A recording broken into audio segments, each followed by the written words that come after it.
time.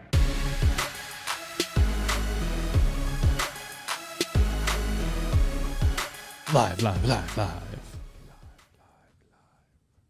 That is insane, though. Mm-hmm. To make 10, just to make 10 birdies in your final round is absurd. But he birdied 5 of 6, then bogeyed 4 in a row, and then birdied 4 more, and then bogeyed a couple more. It was kind of crazy. I'm not gonna lie. And you had the shot on 17 that he hit 8 feet right of the pin and only had 12 feet to work with. Oh, so good. And not aiming there, by the way. No, he walked it, but he did. He played it off. He walked it off.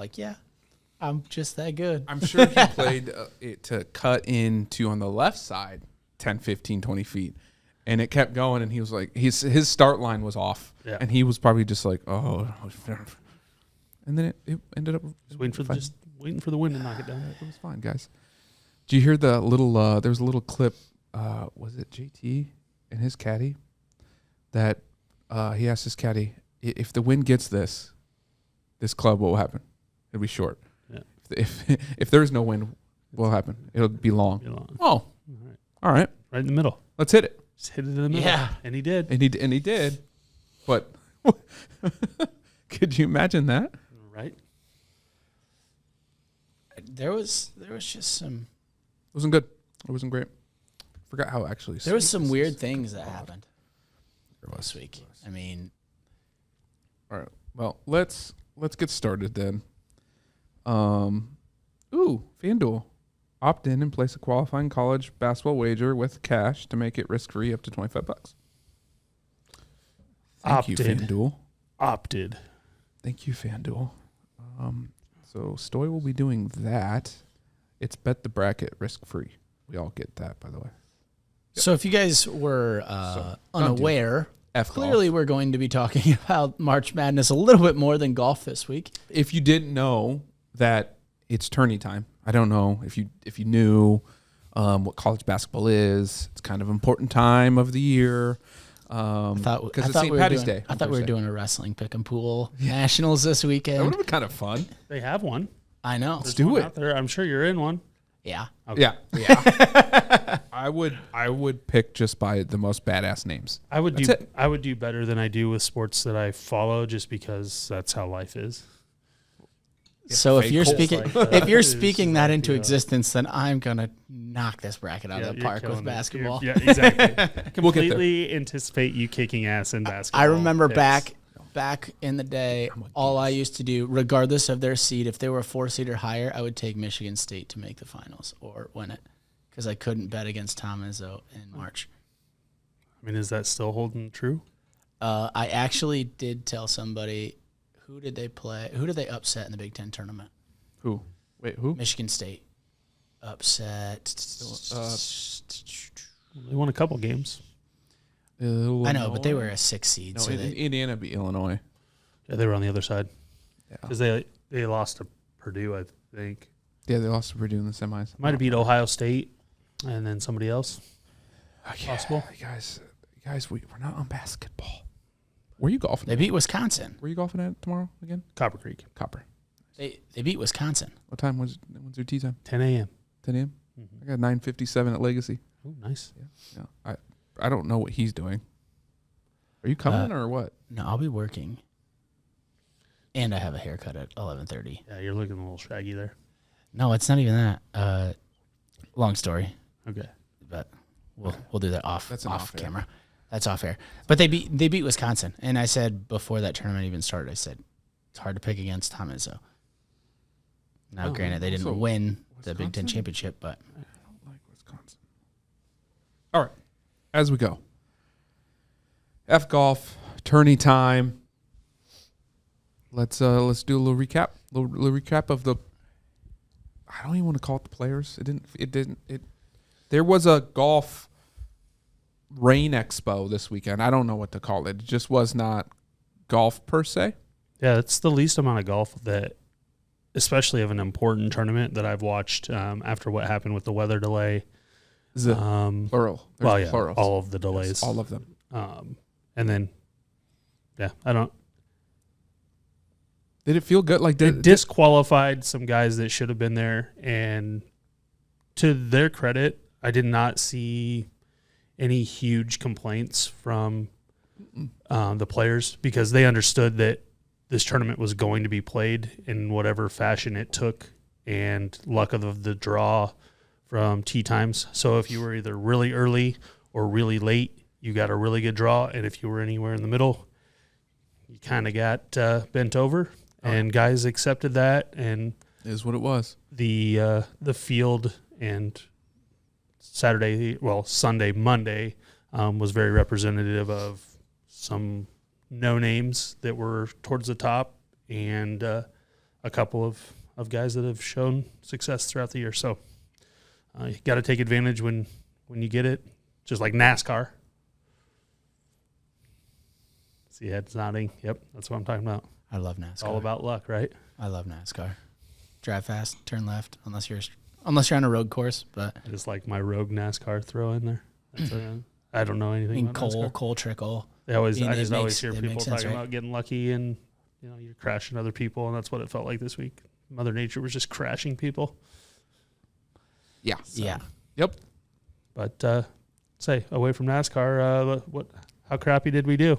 Well, we finally saw our what was it, since 2017 maybe. I can't remember. It's been some years, but Shane Lowry with the ace on 17. It's been. Do you know he has two aces on tour? You know where they're at? 17 at Sawgrass and 16 at Augusta. Can you imagine having that's pretty tough two to of do. the most iconic par threes, arguably funnel holes, and they put them in really old funnel pen. You got to take advantage of. But I mean, yes, the two iconic short par threes in golf history. Has them. Absolutely. One thing we did see, and Cole and I, we talked about it. We talked about it in our breakdown, saying the greens are going to be soft, they're going to be receptive, they're going to do this. There was so many guys on 17 and on everywhere else too. Greens were soft, and they were just putting some spin, and it's flying off. They're going into the water. They're doing a bunch of different stuff. It happened probably 4 or 5 people before we just talked about it, but it was. It wasn't even like, it was because it wasn't like normal spin where there's a hop, skip, stop. It was like dig, zip. Well, that, and you, in those conditions, you can't hit the ground first. So you have to catch the ball. So therefore you're creating that much more spin on those shots as well. In those conditions. And then you added the wind into that on Saturday. I mean, there was a ball, I think it was Schauffele hit from like 60 yards that got to maybe 15 feet below the pin and literally came all the way back almost to him. Like it backed up 40 yards with the wind and the spin. You're just like, I was like, he had a green and red. Yeah. Nope. Nope. Now he's good to hit it. You know what? Hit it again. Yeah, right. So you might want to get past the flag. Speaking of the wind, there was wind. Like, I think what gets overlooked sometimes is like amateur golfers is how much wind can affect putts. Mm-hmm. And I think it was Matt Fitzpatrick had like a 3.5, 4 foot putt that he missed because the wind held it up, and he just burned an edge. And he, 9 times out of 10, he has the right read in that situation. But no, this wind is just going to say, you know what? You don't deserve to make the cut this week. Boys. We're going to keep you out. Play the wind. Yeah. All right. It was a tough weekend. Couple of missed cuts. One T33. One and dones. Yeah. 2 missed cuts. A T33. You got 3 points. That's good for you. Congrats. Outweigh winner. Hovland had a boy. The T9er. And again, T33 with JT. That leaves a missed cut for your old boy. Shitty shot. It's a scratch and sniff? Is this scratch? Seriously? No. Yeah. It says it right there. Scratch and sniff. Impressive. I don't. Nope. I got nothing. It does say it on there? Yeah. It's like one of my favorite stickers growing up. Yeah. Well, it's a mystery. Good luck.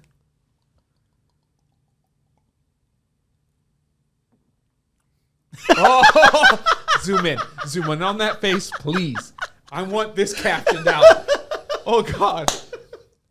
It smells better than it tastes. It didn't smell like much. So what does it taste like? I mean, it's some type of fruit liqueur. Obviously, but it was like so syrupy yet so. What is that? Fire. It's not. It smells like a Red Bull, kind of. Almost. Right. Yeah. And Yeah, that, no, it gives. It's like that. It's like a. it changed your voice. If It's it was that bad. Right. It still burns right now. And you don't have If it was Malibu as a chaser. If it was Cold? a Red Bull and flavored vodka, Just it would have been concentrated. like the flavored vodka got super syrupy in the bottom. It was warm, and then oh man, I don't even know. And that's hanging around too. Ooh. Gosh, you're lucky, Ryan. Enjoy. You chose that one too. I did. Yeah, We should always do the But mystery. I chose Wouldn't it. that be the point? I chose it because it was scratch and sniff. Let's be honest.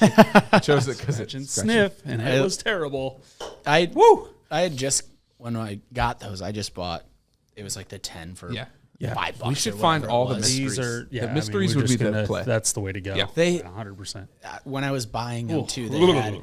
they had like the yardsticks. Yeah. Like when you're a kid and you're selling whatever for school, and you got the yardstick of gum. Oh yeah, Yeah, they had yardsticks of those shooters. Oh, that's so perfect. it's like, Oh, absolutely. the old 99 in general, like that's just a good shitty shot because none of them are Great. good by any means. Although the that fruit was punch, though, is probably going to be pretty decent. And by pretty decent, I mean on the standards of 99. I don't know. I don't have It'll be any. fine. I didn't have any faith in that either. It'll be so. fine. It'll be fine. Yeah. Better than whatever that Ooh. was. Unless that ends up being Christ. fruit punch. Right. That would No, be so it was fruit punch. That would be awesome. All right. Dark Horse. Oh, boy. Finau. Yeah, he's it's a just tough week. not playing He's well. just not. He also didn't get a good draw either, but like he's not playing well. Yeah, but he played early. That's true. Not as was early close. as you would have liked, but He was 2 over immediately. once So. again, my dark horse. I should have just played there. Yeah, no kidding. Tyrell Hatton. Like Good every week. 13. It's like every week, my top 40 and my dark horse finish higher than my outright. Yeah. So, That's, Yeah, that get a clue, huh? I mean, at least my dark horse and my outright tied Yeah, no, yeah. Yeah. in that pretty sense. good. So T33 with Seamus Power. I like it. Top 40s. You guys did well in the top 40s. Mm-hmm. Dave missed the cut by 1. Lowry, I already talked about the ace. Lowry. Keegan Bradley T13. Bradley with the back plus 3 in his last 2 holes and lost himself $500,000, but still finished Ouchie. because he should have Fifth. finished worst case just going bogey. I think he finishes T2 or T3. Yeah. So, Yeah. but Paul Casey got jobbed That Yeah. drive into a pitch mark. on 16 Yeah. when the other 2 guys are in trouble. I mean, he ended up making a par, but his ball literally went in. You know, it's not like it went into a divot where you can kind of control. It went into a Pitch mark. full pitch mark that somebody didn't fix. Correct.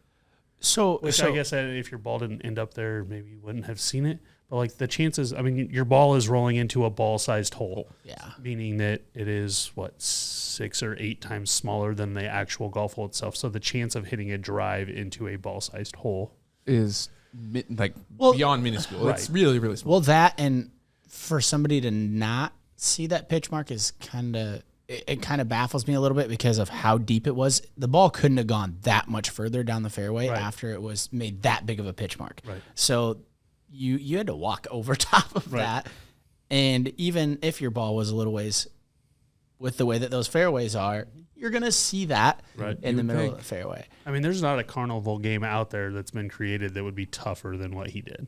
Absolutely. It's Absolutely. Like that's what it reminded me of. Like You know what we're doing? oh, look at that. I'm moving that thing. And Preferred I'll fix lie? it. I'll put it back. I'm in the fairway. It's preferred Absolutely. lie. Well, that's the put it worst back. part too. Is that the 2 days before that I would pick clean in place Clean in and it would have place. been fine. Yep. But as those are the breaks, and That's golf. yeah, he Golf. Although I tried to hit it just for shits and gigs. no, I'd have shanked the hell out of it.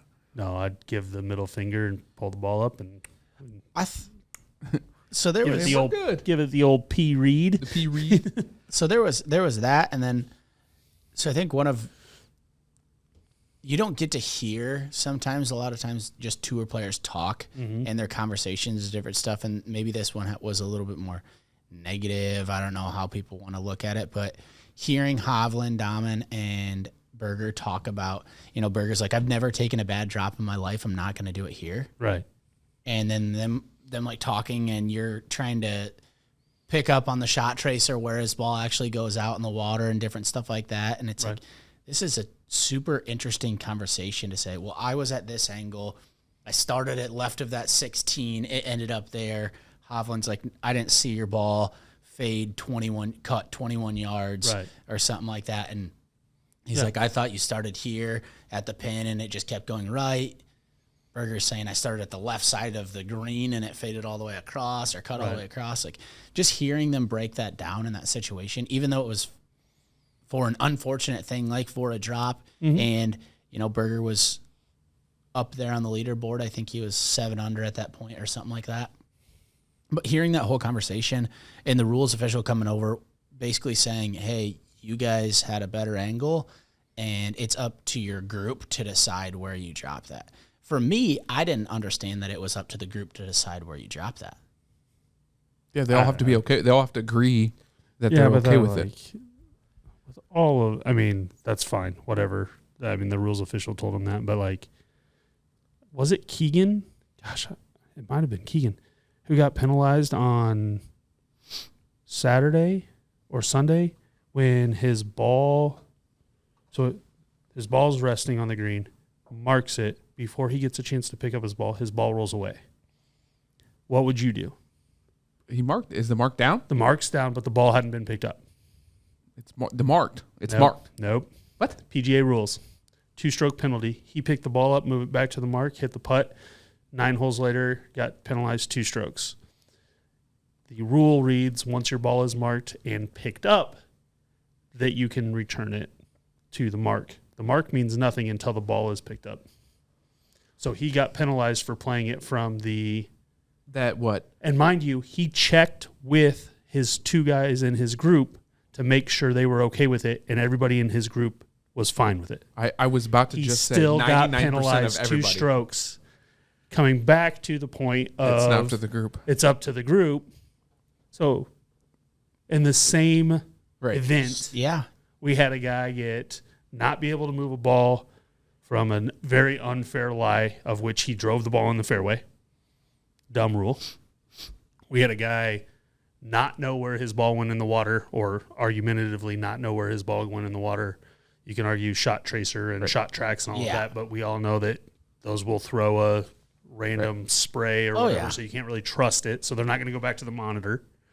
And then you had the wind costing a guy 2 strokes after he had already marked his ball. Legally marked his ball, literally the only thing he had. Not legally, because he didn't pick it up. Right, but how many of those guys now, a lot of the guys when they read the putts will mark their ball, leave the mark, and then, turn their line on their ball or whatever. So does it count? If at any point your ball blows away during that, you have to play it from where the ball blows to. Wait, so you're saying if I pick it up, do my thing, then put it back down, it's now live essentially.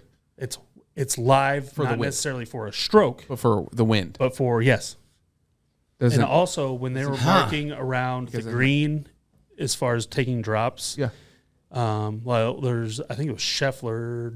Scheffler hit a ball on one of the days, carried the green, and checked off the board back up onto the last inch of rough. So it carried over, hit the board, but had enough backspin on it.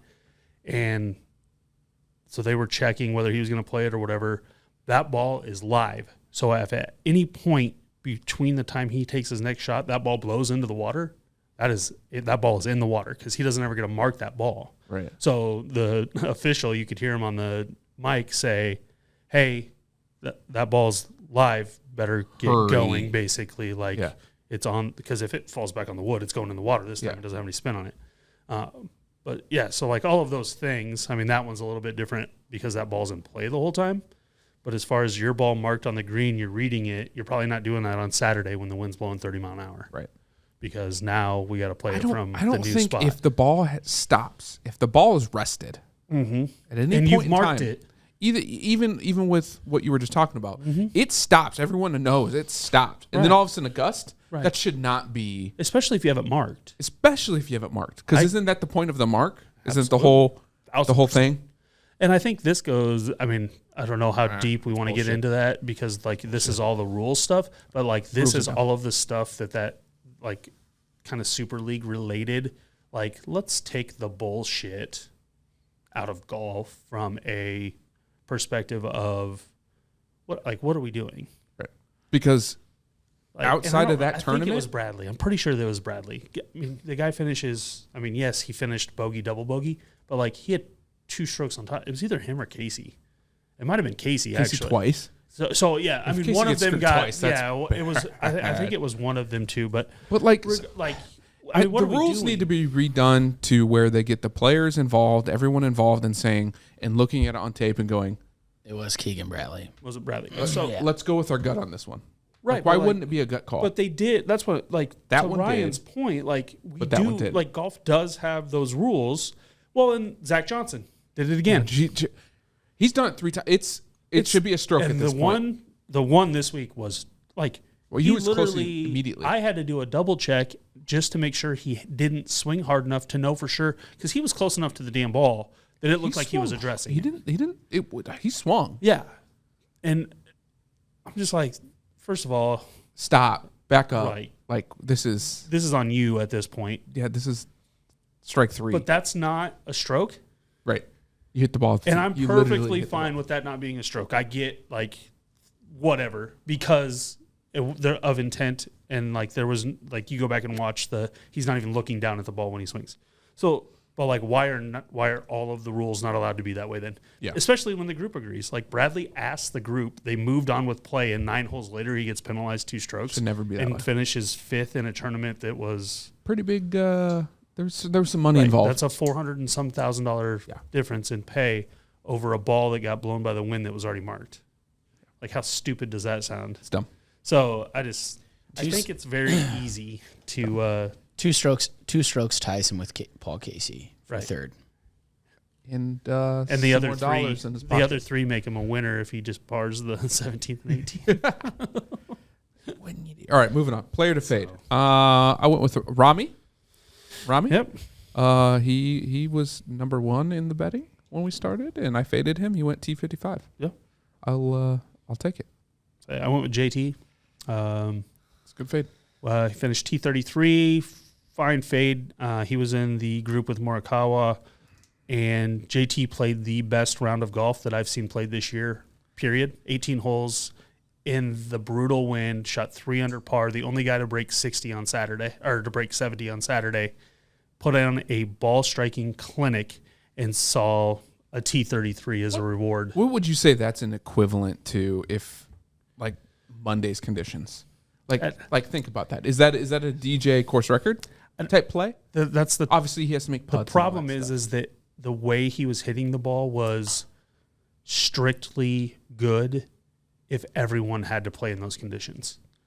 So, like, I don't know. On Monday, you and I could have gone out there and stuck balls on the green, and I'm not, like we could have played. Right. Because the argument on Twitter all weekend was, what does scratch golfer play from the tips in these conditions? And, it was all over the board. I think JT said somebody wouldn't 9. shoot an 85. Right. And There's people saying they wouldn't finish. correct. They'd run out of balls. And Why don't they have that? Why don't they have a scratch golfer in every tournament, just play every round? right.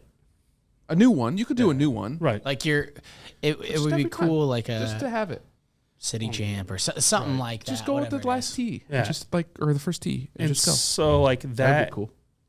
that PGA. point was a lot of what we discussed. Honestly, it's a lot of what my Morikawa pick was.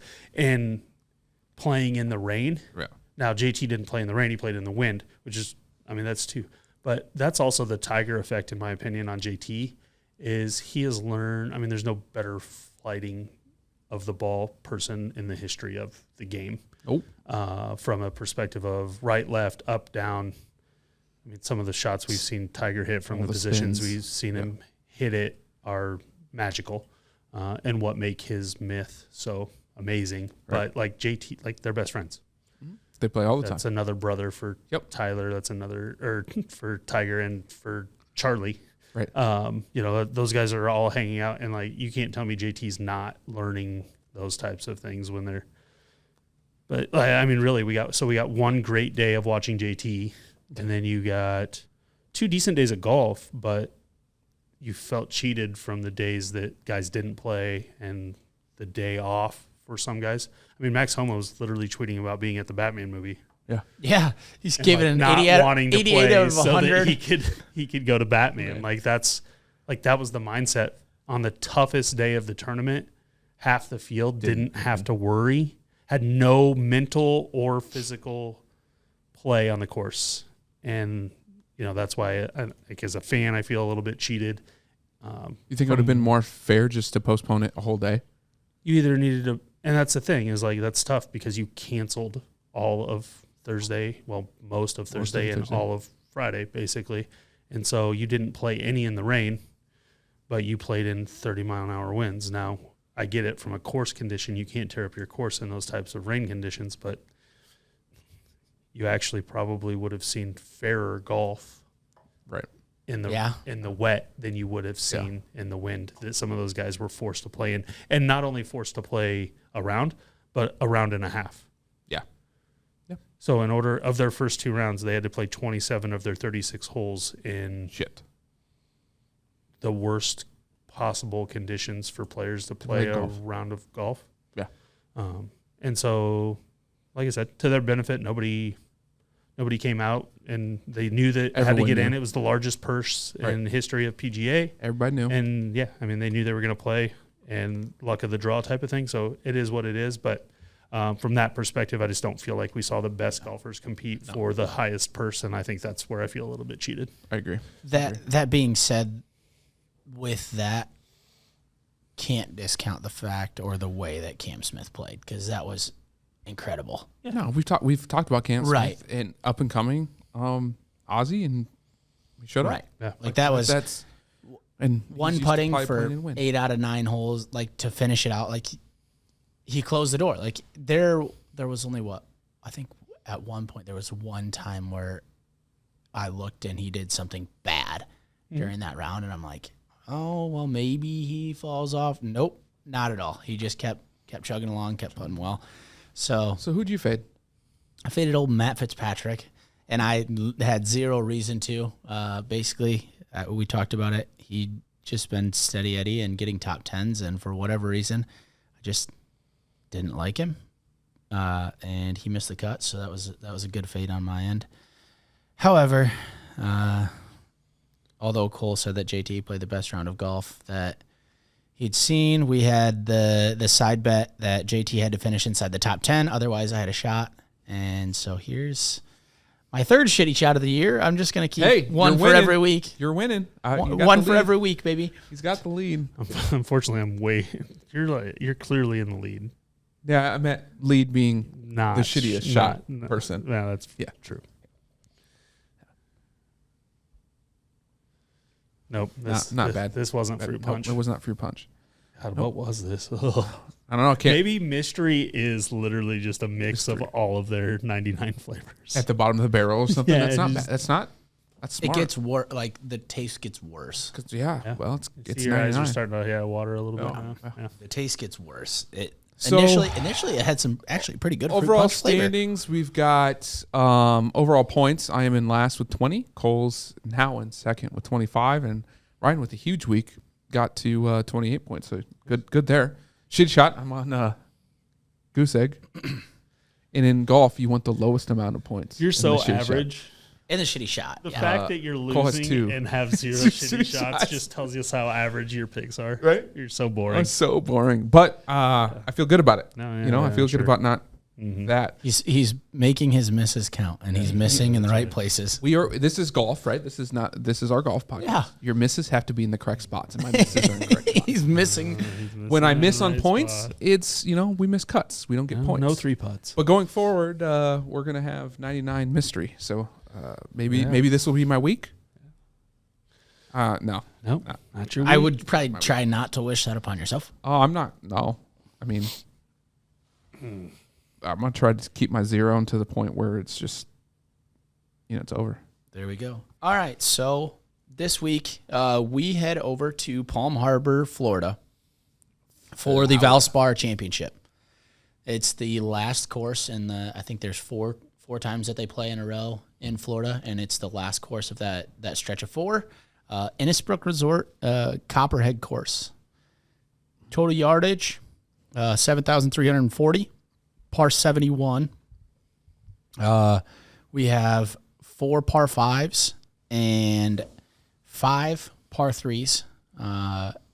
All of those are playing over 195 yards, or will play over 195 yards. Weather this week, better than last weekend, but there's still some rain in the forecast. It looks like Saturday is the biggest, with some morning showers there. But overall, pretty fair weather. 68 degrees on Thursday, low winds, low chance of rain. Friday, 75 degrees, 12-mile-an-hour winds, 20% chance of rain, so low chance of rain. Saturday, like I said, looking at those morning showers more than likely, 69 degrees, 10-mile-an-hour wind, 30% chance of rain for the rest of the day. And then Sunday, 66 degrees, 11-mile-an-hour winds, 20% chance of rain. So pretty, as far as temperature goes, pretty fair weather. Rain, obviously, like I said, on Saturday. And then other than that, low winds. This course should play a whole heck of a lot more to chalk than what last week did. So that'll be something to look for. Hazards, just looking at the course and kind of doing a course overview there. A lot of water in play, especially on tee shots, and then as far as around the green, there's some approach shots that look like there's some water in play there as well. Greens, everything's surrounded by bunkers. There's some that are in the front. There's some that are on the left. There's some that are basically all around with very, very minimal amounts of grass in between. Fairways, again, going to look very similar to last week, tree-lined and narrow. There's some dog legs. One thing that I did read is, although this isn't a Pete Dye course, it's designed very similarly. So that was one of the actual common courses or course comparisons, was TPC Sawgrass to this course, just kind of how it plays. Overall for the course, well, I guess we'll go to greens here. Basically what I found is they're slightly faster than the tour average. Probably going to play really, really different from last week. Last week was soft, receptive, slower. This week, if there's hardly any rains, there's some early week rain, I think, on Tuesday. But if that's the winds and the temperature stays up and that dries out, it's probably going to play pretty fast. So that's something to look towards. Key metrics this week that I kind of looked at were strokes gained approach, good drives gained, and then fairways hit is kind of in that. Par 5 scoring and strokes gained putting. Field, looking at the field, it's fairly average. Not all of the top-end talent, but there's still plenty of big-name players. And I think something that gets overlooked is there was a lot of good guys that sat out last week that didn't qualify for the Players' Championship technically, and they're playing this week. So those guys on rest, not having to play on Monday, that they could come into play here. And then kind of those key holes known as the snake pit here, 16, 17, and 18. Some of the toughest holes on tour. I know, again, 17 is a long par 3. I think it plays right around 215 yards, small green, super narrow fairway up to it. So it's kind of a really, really narrow approach shot. 16 is dog leg left, I believe. That tee shot kind of goes right up into water. So if guys want to get aggressive, they can play a draw and have to play a pretty heavy draw on that one. If they don't, they're probably going to go right into that water if they hit driver off the tee. Otherwise, we'll probably see a lot of fairway woods and a lot of long irons off the tee. Is that how you play the game? Absolutely not. But I also don't hit the ball 350 yards. That's also true. So I'm probably playing driver off the tee, except for the fact that some of that water comes into like a 275-yard range, and I could get there. I could roll into that. So I don't know. I'll roll into that one. Cole, do you have anything this week? I know you basically wrote golf off as some of the players that battled through the Players Championship have done. I've just going to take a mental break, and not dive too deep this week and see if I can't get a better outcome. Yeah. The diving deep has really done nothing for me. I've had better dark horse and top 40 picks finish-wise than I have actual guys that you are think supposed to win. win. Yeah. So that being said, like you just mentioned, a different guy this week. That's again, one of the top guys, but I didn't research why I picked him. Went off of one hot round, and maybe he's turning around a little bit. So yeah. So you just mentioned something pretty big there. We are talking on Tuesday, like you guys know. So looking at this, there's probably going to be some guys that withdraw from this tournament, or there's some potential for that. We saw Paul Casey is already withdrew from this tournament, so that's one of those top guys that I was talking about that, I mean, he's a big name in this field.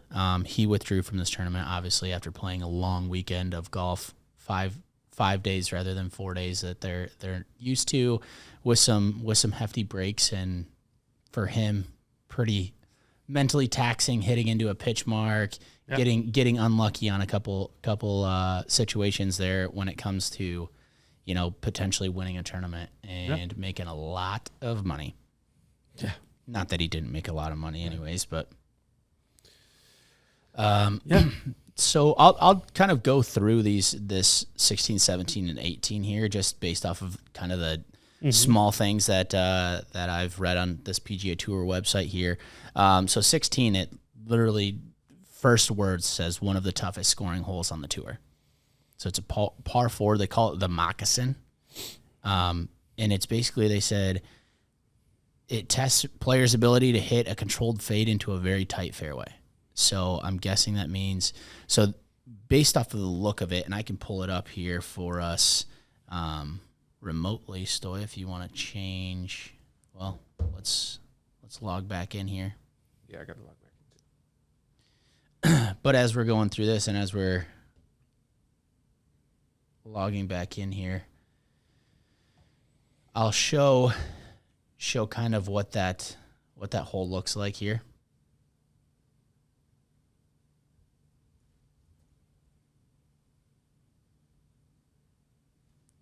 There we go. Technology. Once this thing gets out of here. So hole 16. These pictures aren't as lovely as our other ones that we had the other couple weeks, but they'll suffice. Really shows you what courses matter, doesn't it? I guess so, right?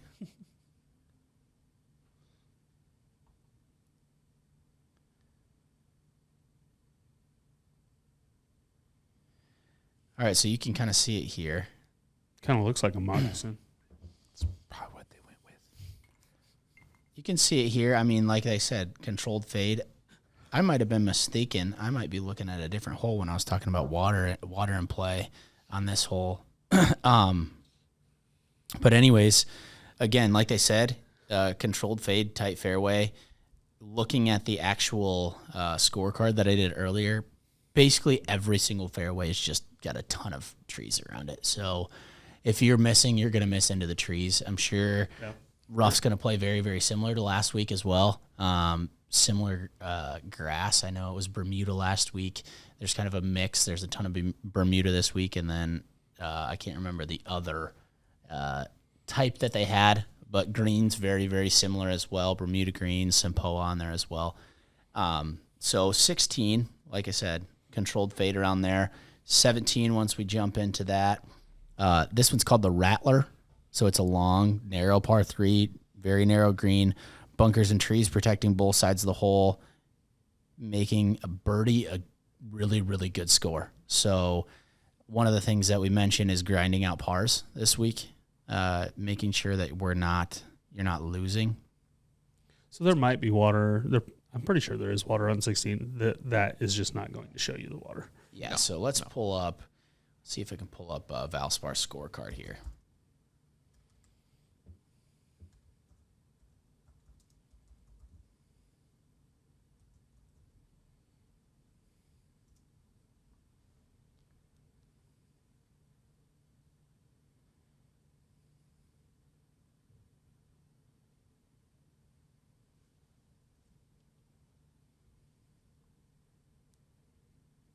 So this is exactly where I got all my information, but it doesn't give you good pictures just yet. Yeah, it looks like, maybe your picture view, like if you click on the hole itself, like just run through. So click, you see the arrow on the right down in the flowers there? Oh, yes. Just click all the way through. And then in the top right, it gives you kind of a small picture of the hole. There you go. So, yeah, there's water all down the right there. You can see it in the picture on the top. Yep, so water right here. Yep. We can't really zoom into that right now, but par 4, 475 yards. There's that water right there. Yep. So fading it too much, you're going to go in the water, hit it straight. You're going straight into the trees. So like I said, controlled fade is about as perfect as you can describe that hole. Also makes sense that it's a moccasin, as those are water snakes. Oh, really? Yeah. So science, bud. Science. So this par 3, pretty straight, long, but water. And there's a lot of sand around it. Rattlers are desert bearing. Look at that. Yep. Cole, you said that you didn't do a very good breakdown. I think you did. Look at this. I didn't do a golf breakdown. I really dug into the science this week. And the sand trap right here is all squiggly right there, so maybe that's kind of why they did it. That makes sense. Let's look at 18, and I'll give you my snake breakdown on 18. The Copperhead, obviously.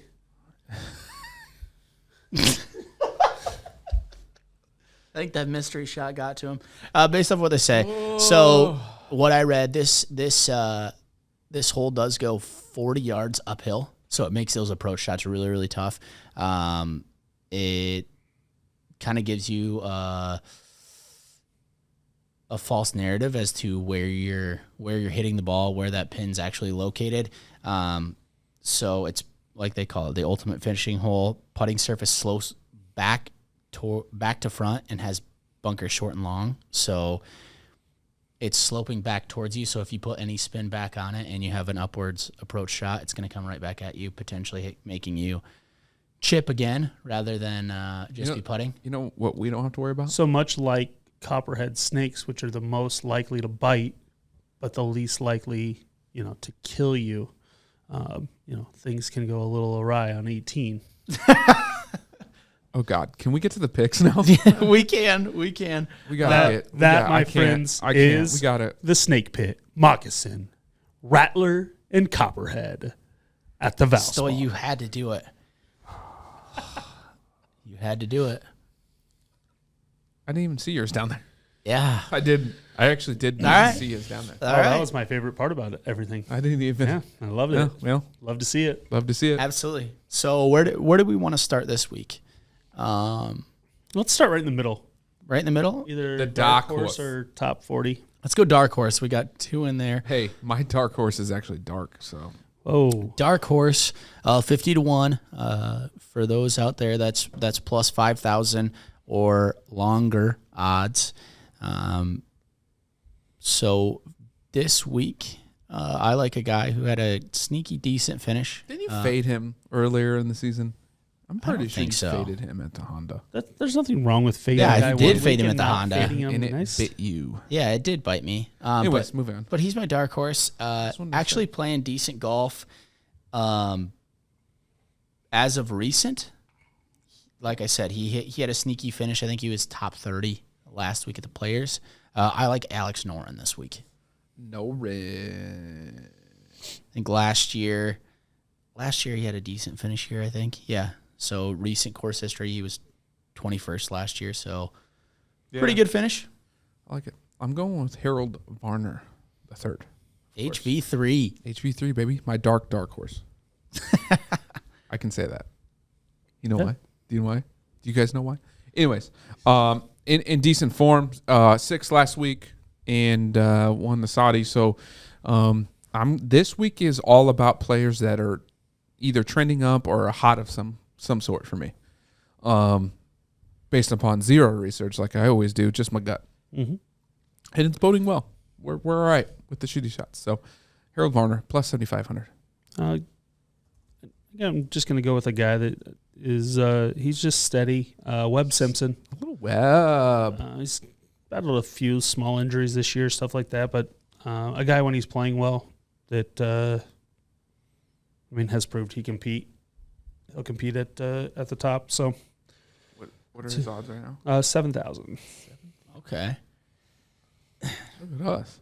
Seemed a little. Actually, just caught my eye too. So I don't know. I thought it kind of seemed low. I actually didn't. Seemed like there's some good value there.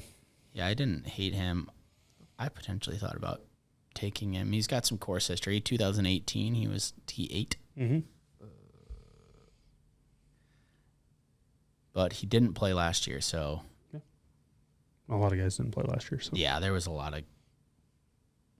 Just based off of the stuff that I did, there was a lot of guys that skipped this tournament last year. Mm-hmm. So let's jump down to our top 40 picks since we're starting in the middle. Cole, you want to start us off since your pick isn't typed in right now? Yeah, he can't find it. Gosh, like He's still looking. The easy one is also Webb Simpson. So do it. Double up. He's Are you plus. scared? Don't be scared. No, I'm not. I'm really not scared. I just Do you want me to type it or no? I would like to give some more insight on somebody else. There's a couple guys that I think that I like, but they went I like 5 rounds. Bubba, Varner, and Kistner. But I don't know that I trust what this last weekend did to any of those guys. One, the Kistner and Bubba are older, and then Varner's just. He's very much up and down. Always. And he was in competition, so like from a winning standpoint, round leader, stuff like that. So just what that does and what a Monday finish does to those guys, that's why I wouldn't trust it. So I'll ride with Webb. I think he's plus 105. Stoy, you want to pull us back to us? Yeah. No. Oh, sorry, I can't do Webb. He's minus 105. Oh. To be fair, as he should be. That's fair. Yeah. Okay, so while you choose that, or do you have your next pick already? Yes, I do. I am going to switch over to Cameron Tringali. Okay. Triangle? Old triangle. Plus Old triangle. 125. We Plus went 125. we went a little lower this week with some. Nope. with some I've been odds. 125 the entire time. Missed it every time. Probably Really? should get off that number. That's Really? the one. I have The one been. thing that I can say I've been pretty dang good I'm at is pretty sure I don't I've think I've missed missed a every top 40 yet. You did. Missed Not on 125. purpose. Missed 125. You missed at Missed? Luke List. 125. Luke List missed the cut. At Because Arnold Palmer. I've had 125. But I every probably time. hit my dark horse that week then.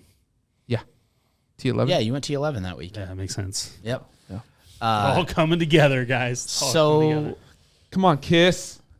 I'm just gonna jump into it. Yeah. I've missed every one of the top 40s. Yep. They've all been plus 125. I love the fire of Kisner right now. I just love the way he's always up and down too. 2 of my picks He are up and is. down, but Here's my problem with Kisner. He just won $900,000, yeah, and he's a guy that plays for top 20s, top 40s. absolutely. That's And why he he's just in my played. top 40. He just grinded through 5 days because he He'll was be in. fun. He was in the crap group. He was. He was in the play through the But- win. And But he's his old. mentality? No, he's just throwing it No, in. he's not throwing it It's in. won $900,000. No, he'll be fine. I'm going Kiss. Kiss, Love it. don't screw this Love up. it. Although that'd be a really cool streak if I don't have shitty shots, Yeah. but I miss every top 40. Top 40. That makes that would that be. makes sense, right? Actually, what we're gonna do is start adding. I see what's going on And here. top 40. That's a shitty shot. Oh, they're all yep. shitty shots. If you finish third in any, yeah, we'll figure this out. All right, so top 40 this week. I like Adam Hadwin plus 115. Former winner here. It's actually playing pretty good golf. Mm-hmm. I like him this week. Get back to the Valspar and have some success like he has had in the past. Where are we going? We fading or picking winners? I think we go. You guys are the ones that have a little. We do have some Save that for last. some rivalry here. Let's so save that for last. Go one and done. one and done. Yep, one and done. All right, perfect. One and done. I'm honestly not 100% sure on this pick. I'm not, but it was. This is one of the weeks where I actually had this guy picked before the season started, based off of my strategy that I had. So I'm sticking with old Louis Oosthuizen. All right. Big Louis. You can always trust Louis to get second. In case you guys were wondering, this is the 14th highest payout on tour right now. So not Lovely. swaying decisions, but that's what it is. That's why Dustin Johnson, coming off his record tying 9 under 63 in his final round at the Players, is going to stay hot, come out with a great mindset of ball striking, green hitting, putt draining phenomena, and take this one down. I like it. I'm his hype guy. Big boy. I like hope it. so, because he's not been in good form. So Well, I mean, one round. That's all you need. Flip the switch. It's time to flip the switch. I'm I actually. thought you meant to win a Switch. tournament. I was like, Wait, I don't I'm think going the 1 round pick later on. That's so fair. I'm gonna go Terrell Hatton. Hatton, he's been in good form. Again, I'm going with players that have been in good form this year, and Hatton has been. Mm-hmm. you're not wrong. We're gonna ride with it. Plus 2,400. But one and done. I like it. I like it. Is he a top? All right, so Top let's what? Good. Yeah. Good. Good. You can double it up. Stoy. I just Ooh. We're gonna fade. Yeah, you're gonna fade him. We're gonna fade. But if you fade a one and done, it's the same as fading an outright. Mm-hmm. Yeah, we're gonna double this up. Yes. You guys coming at me? They're coming at me. Hey, we got to get him 2 This is shots. either- We got to Guys catch played him a lot up. of- This is either gonna work. Played a lot of golf in a row. We got to catch him up. Yes. We got to catch him He's up. playing well. Like I said, my theme is people are playing well. So we need to end on player to fade. We need to start with outright winner just based off of that conversation that's right fair. there. All right, fine. Let me go with someone else who's playing well. Let's go with Sam Burns and last year's winner. Mm-hmm. I like it. So does he. Back to back, huh? So do I. Back to back. Weather's gonna be nice this weekend. Yeah.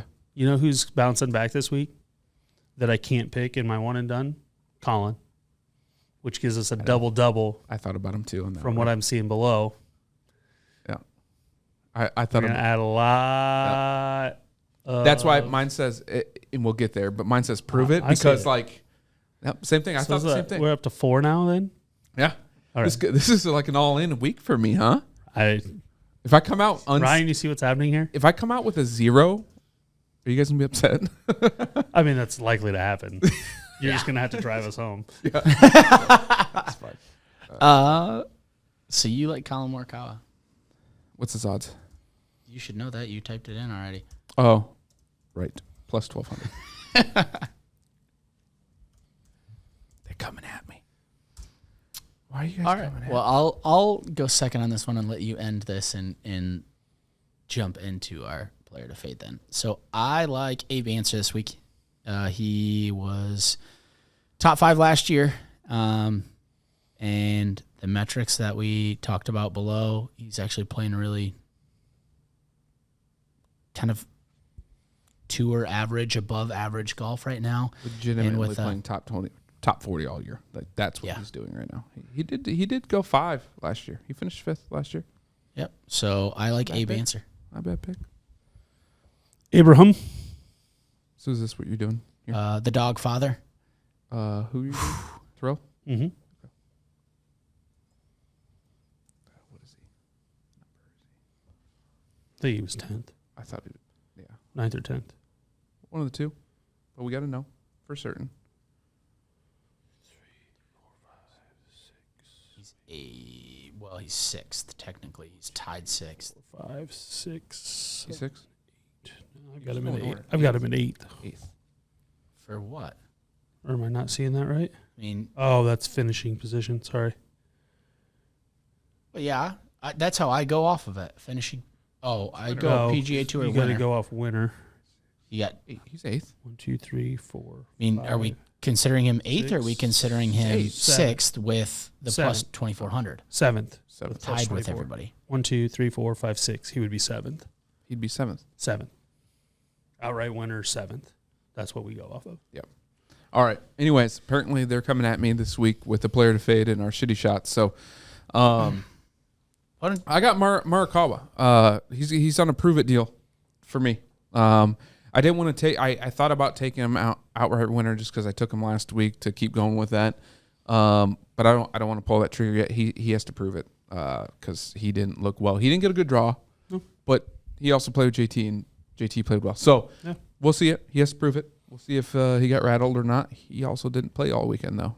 So what's Rested. what's our rule on that? Rested. Is it Hold top on. 10 or what's the actual rule on that? Player to fade, top 10, yeah. If they're in the top 10, right? Yeah. What do you mean? Okay, I was just confirming that our player to fade. So, Stoy has If they're in the top Morikawa 10. third. If he's in the top 10, Stoy's got the shot. If he's not, No, I don't. We only do shitty shot when there is a one and done or an outright winner. Morikawa would be third, 4, 5, 6. Yeah. So Cole and I do. Would be 7. yeah. Yeah. Third, yeah. I'm reiterating Oh, why. Okay. we have shitty shots. Yep.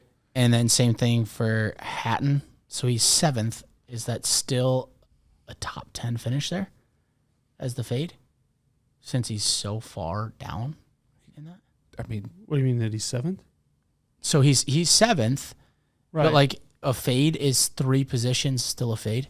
So, like, to me, it's whoever finishes further from 1 in that group. Because if we're going off of win, furthest from 1 from a fade perspective. Yeah. When we have a duel. Yes, fade. when we're dueling, yes. From a player to fade, when we're saying without the duel, we don't believe that they're going to finish. Like a third place is not finishing in the top 10. That's what we're saying. Right. But when we're dueling this, it's just who's the furthest. Right. In comparison to that up top bet. Mm-hmm. It's just a direct comparison as far as from the shot perspective. Does that make sense? I think I'm putting up what you're putting down. All right. And then Stoy's got. And so Cole came at me with first of all, Morikawa, Yeah. outright winner. You have him. Yep. I am as a fade. Yep. Right. And then you have Hatton against my one and done. yeah, your one and done is Hatton. My player to fade is Hatton, who we've talked about is seventh favorite in the odds to win. Reasoning being he's played a lot lately. He's played well. He's played well. But coming off again, just saying 5-day weekend or 5-day week, guy that definitely emotions can get the best of him. Oh, absolutely. So if he doesn't happen to start around the best or anything like that, he's made a lot of money already this year. So I'm just saying from a mental perspective that maybe throwing in the towel or feeling a little bit woe is me possibility at this point. So that's where I'm going with my fade. But also could be his last. It could be his last tourney until the Valero or even the Masters. Yeah, probably one more before the Masters. Yep. He might. This might be where that thought is. I got one more to play. Let's just go balls to the wall. Right. I have 2 weeks to rest. Yep, absolutely. But yes, you're fading him, and I've got him as my one and done. And then Ryan, Stoy's outright winner. Sam Burns, I am fading. defending champ. He is the defending champ here. He's kind of had an up and down season, and Cole just talked about it with DJ, why he's going with him. His last round, he liked him. Last round, Sam Burns went 4 over, and I didn't like him. In favorable conditions. So I am fading him. He is the 5th highest odds to win the tournament. God, so how are we doing this? I just feel like I'm getting attacked from all sides. Yeah. So how about next week when we come in, down? we'll just tell you whether or not you've got 1, 2, 3, 4, or 5 shots. 5, Maybe 6. 5 is aggressive. You could Depending on have how many right miscuts now you you've got get. 5 on the line, by the way. 1. Max 5. Oh yeah, I think so. That's how that works. Because you're in every fade play. Hey, it's gonna be a fun weekend. I'm not gonna pay attention at all. By the way, Well, not I at guess all. the thing I'll look at the cut. That's about it. Yes. So And the finish. because it's. Are there any double shots on the line in the fade versus outright? Yeah. So if you miss the cut up top, if you miss the cut double, up top, it's a shot double. anyway. Yeah, you get a double shot. I'm Mac double because you faded. So we've got 7, potential 7 for you. Considering you could have 2 there, plus you could lose every one of those. No, that's what we're talking about is a double. If Burns misses the cut, it's a shitty shot here. Right. And a shitty shot below. So it's 2. Then I have this one 3, 4. So is it 5? It's only 4. 4. Oh, it should be more. But if Morikawa misses a shot or misses the cut, then you have double shot. Yeah. Then he has double. Yeah. All right. Okay. Right. All right. There it is. So wait. Clear as mud. How are we doing this again? So that's what I'm trying to figure out. So I have Sam Burns. You have him as your outright winner. If he finishes, we're trying to figure out what the fade number is. Yeah, exactly. So is it 15th again? We gotta do something standard because we've been at. Well, I think it has to be number of positions. Should it be 10 from your position? So like if you're 7, 17th, 5, 15th, 4. That's easy math. Yeah. That makes sense. Yeah. So it's 10 from your position. Okay. 10 from your position. Got it. Sounds good. Boom. Glad we established that. I mean, I still would have had the shitty Thanks shot. for talking through that with us, guys. Yeah. Thanks, Vance. Just a All right. So Stoy will have 0, and Ryan will get all of them, except for one Cole can't get. There you go. All right. well, stop that. I mean, you're leading or losing, winning. Yeah, exactly. How do you want to talk about that? I'm either winning or losing. Yes. Everybody's winning. Exactly. Right. In golf, it's the lowest. So, football news? Yeah. Where? The almost signing. What do we wanna, the almost retirement. I don't want to do too deep of a dive just because it's so early on that the rosters aren't together. But, I mean, Tom Brady's a jackass. He ruined Sunday. Yep. He ruined some Selection dude's. Sunday. Did you hear what happened? Some dude bought his last touchdown ball for $500,000. He's gonna get out of that anyway. Right, but he bought it for $500,000 like 2 or 3 days before. Yeah. And now it's probably worth I don't know how much is how much is a Tom Brady touchdown pass worth. I don't know how much a ball is worth. Right, that's what I'm saying. Like, is it just worth? It's just another touchdown now. Right. Which, I mean, that's one of Tom Brady's touchdowns, so don't get me wrong. Like, that's probably still worth some money, but like $5,000, yeah, sure, $10,000. Like, it's not 1% of what it sold for. Exactly. So it's so. I mean, he's coming back. I don't know if he got bored at home. Like, Giselle got tired of him already. Oh, you guys, I tweeted it that he said LeBron pulled him out of retirement. That's complete and utter horseshit. be a lot cooler if it was true. Yeah, exactly. Or if it is, it might be true. We don't know. I don't doubt that. I mean, maybe LeBron texted him. I would actually consider apparently that. There was a report about his dad saying that he was mulling over retirement. That was a fact. Right. Except for the media blitz and everything that came out, kind of pushed him to just like going with the decision to retire. And then as it died, his gut came out and said, yeah, I'm not retiring. Right, but he also had said, beef with Arians. Reportedly. And but is going back to the Bucs. He's still going back to the Bucs. He also said that he was going to play till he was 45. 45. So this year would be his last year. I mean, there's just a lot of things out there. It just doesn't make any sense. The timing of Sunday doesn't make any sense. Like, I don't understand it. I lost just a. He also, I don't care. I gained some respect for Brady in watching the documentary, and then lost it, and then just lost about half of what I had gained, and the fact that, I mean, Monday, Tuesday, like you could have had everything to yourself, and instead you dropped it literally right in the middle of March Madness bracket release, which is all better than Tom Brady. So that's why I say, Tom Brady, you're a jackass. So you're not wrong. You're not wrong. other signings. I mean, Devontae Adams said he's not playing on the franchise tag, even though Rodgers is coming back. Also, we don't know what the Rodgers contract is. Now it's reportedly 150.6. All I saw today. Speculation. Rodgers has Why is there not out down yet? anything. Has he signed it? No. And according to him, hadn't even been in a room in which He like could he's have could physically or said it. seen anything in writing. Not to mention, he's not going back to Green Bay without Adams. That's what I mean. It's because I believe in my whole heart is the fact he has not signed is because Adams' deal's not done. They're going to be tied together, Right? Assuming what he says is true about them, and I agree with that. Is so he didn't sign his because Adams didn't get done. Adams gets done. I bet Rodgers is done first, But they have to be connected because the cap that they're number. fighting Right. with has to It's work. be the same. So, So, I think that's why it's there. I think that's what's going to happen. Personally, Ryan, Old Kirk Cousins. Vikings news. Christ. I don't. So what fascinates me is, and Cole, you said it best, like how much crap the dude gets. He gets boring. That's why. I mean, That's it. yes, He's just boring. he is, and sometimes it's not super fun, entertaining TV to watch, but he does. He gets puts it done them better than half of the quarterbacks in the NFL. He's well, slightly 100% above does, average. and Slightly above average. I get it. Yeah. but at this That's what people hate. He also just has a punch me face. So there's that.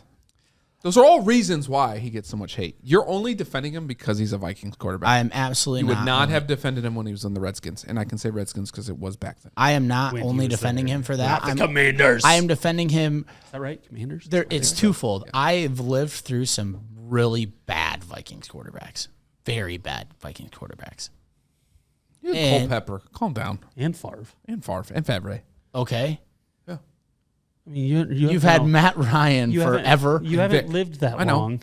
and Vic forever, but at the same time, The Cowboys have had Christian worse Ponder, Tavares Jackson. quarterbacks. Who? The guy from Georgia. Who? I don't even know. Was it Quincy Carter? Hey, he was. Okay, yeah. So that's Tavares Jackson. Okay, Tavares Jackson's still in the league and a very serviceable backup. he's not good. Don't even. That's Hey, he stepped in and won a game for the Seahawks. So I'm just he saying. is I'm just saying, like good not backup. good. the Vikings quarterback. So- position so- has not your been that kicking bad in your position life. could be worse than your quarterback position. Kicking position is poor. Okay. Christian Ponder. That's just He's married to very- Sam. Yeah, that's a win. That is a win. That's a big old W. Gus Farot when he was with the Vikings. Farot. Farot, same thing. I say Farot because I Gussie. was so young. Faroti. Faroti, Jimmer Fredette, Gus Farot. Or That's fair. And then Donovan McNabb when he was with the Vikings was horrendous. Wait, time out. You can't- Donovan McNabb played for the Vikings. Yeah. Exactly. Where's the breaking news sounder?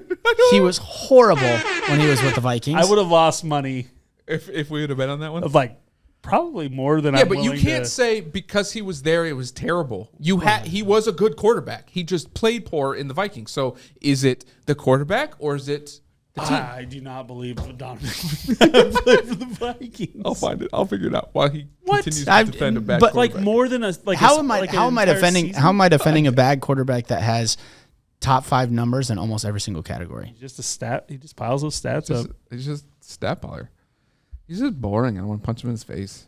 That's all. Stoy hates Kirk Cousins because he was 2 yards away from a big bet from him earlier this year. That's the sole reason. 6. And no, I've never liked him. I don't think. Yeah, I mean, I feel like Kirk Cousins. You were either in on him or like. But so here's the thing in that situation.